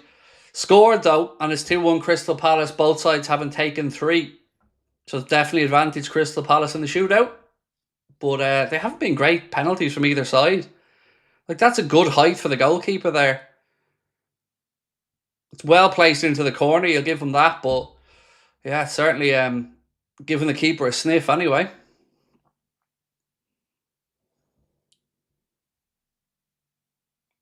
Harvey Elliott next up for Liverpool, our fourth penalty taker.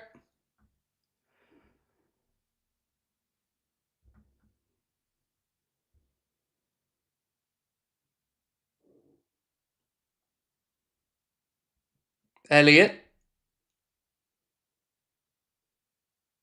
Saved by Henderson. It is a piss poor penalty again. It's piss poor, lads. Just terrible. Henderson didn't even have to work hard to make the save. I mean, well done, Henderson, but Jesus, that's a poor penalty. Like, honestly, it just looks like he couldn't be bothered. Didn't even open up his body, just half our side foots it. Like, shocking penalty.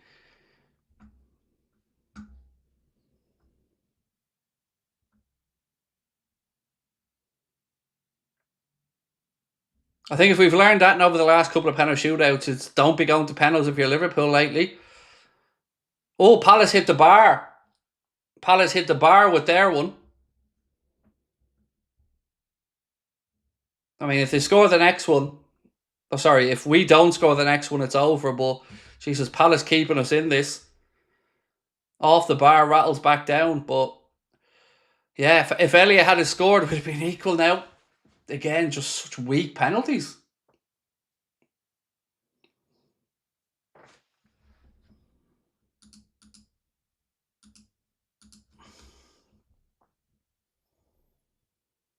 Szoboszlai now. Needs to score this one or it's game, set and match, Palace.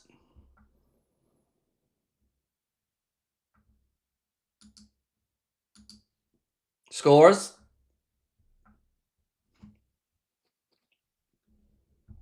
Right, it's all on this one now.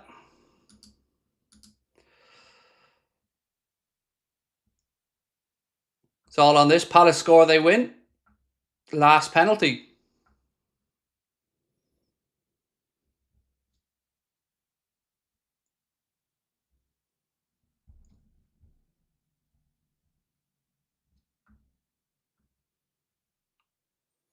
Right, here we go.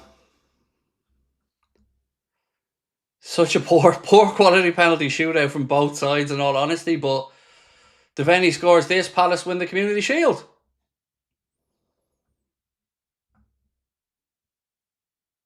Steps up. Scores. Palace win. Good penalty. Probably one of the better ones of the penalty shootout. And Crystal Palace win. Well taken penalty. Congratulations to them. So Palace lift the Community Shield.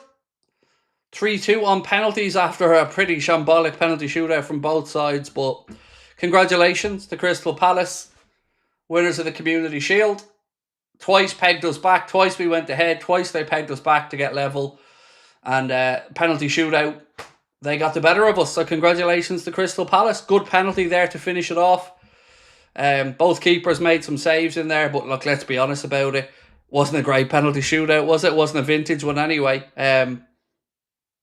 Yeah, not great, but it is what it is, ladies and gents. Not much we can do about it from here, is there?